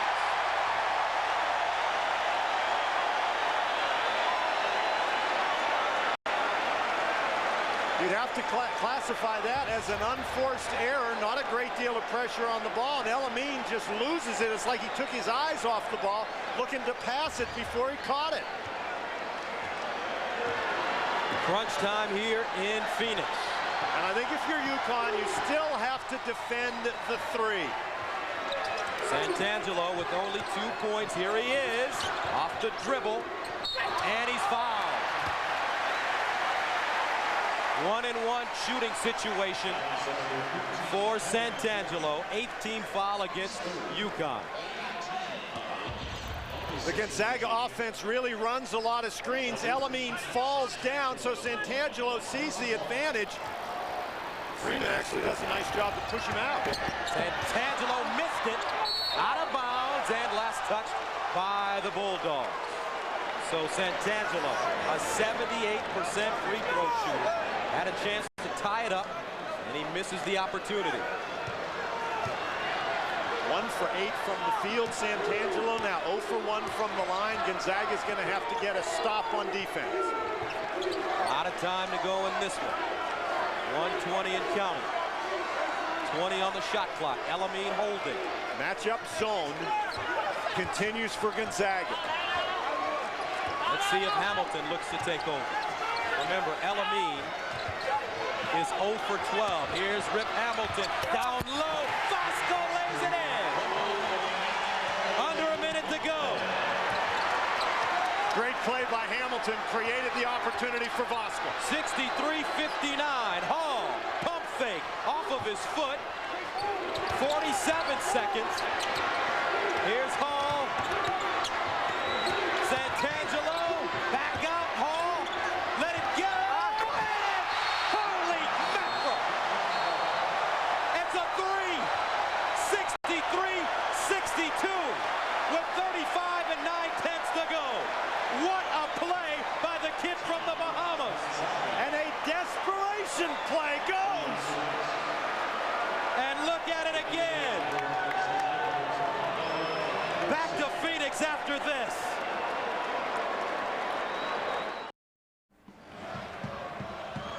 UConn by 1, and for Gonzaga, desperate times require desperate measures. Pretty good defense, and Hall just throws it up and knocks it down for 3. So let's talk strategy here with 35.9 to go. 35.9 to go. I think if you're UConn, you try to run the clock down as far as you can run it down before you shoot. Even if the shot clock runs out on you, 0.9 seconds is not very much to get anything accomplished. If you're Gonzaga, you try to get the steal, and I think you foul. And the quick foul as Quentin Hall fouls Elamine. Now Hall with 4 fouls. And Elamine has struggled with his shooting. 0 for 12 from the field, but he is 3 of 4 from the free throw line. This afternoon, Khalid Elamine, he's been the money player for this UConn squad the entire season. Gus, that quick foul right there gives Gonzaga the opportunity. Remember, they've got 3-point shooters. Even if he makes this, they're still within 1 basket of tying the game. Elamine, though, needs a pair with that in mind.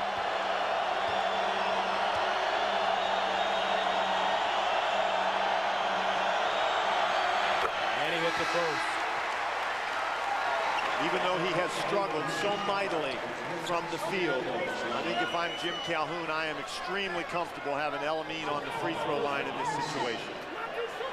Although Jim Calhoun doesn't look very comfortable right now.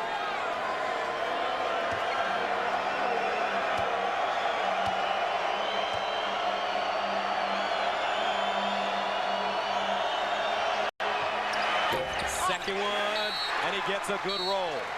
Timeout, Connecticut. With 34.4 remaining, and the Huskies up 65-62. So if you're Gonzaga, do you go for 3 or do you go for a quick 2? That's the question I'll ask you. The quickest you can get. Back to Phoenix after this.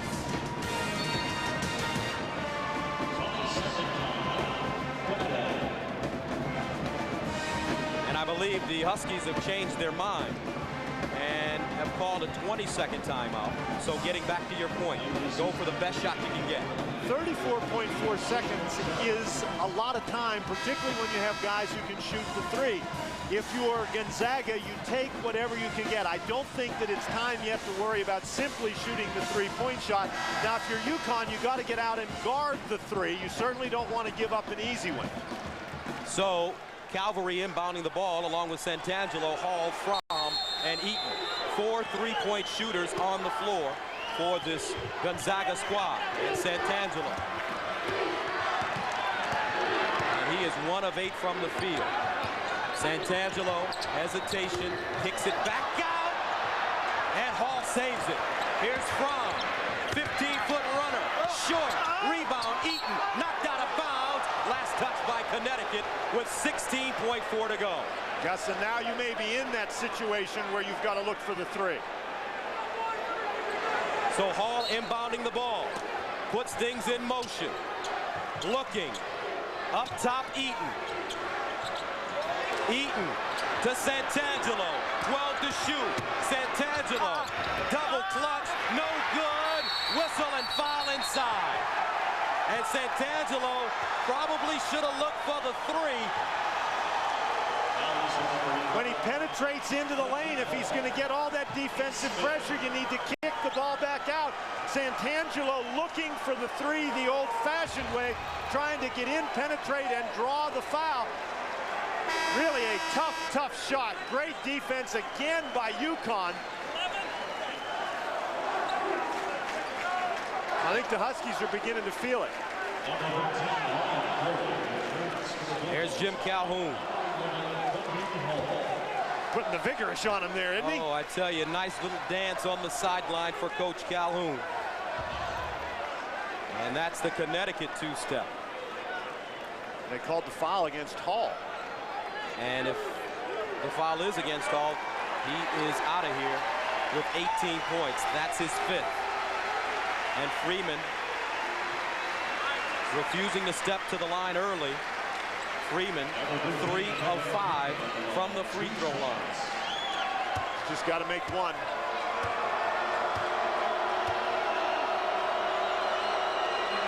And he did it. Jim Calhoun telling his troops no fouls, no fouls. Everything else is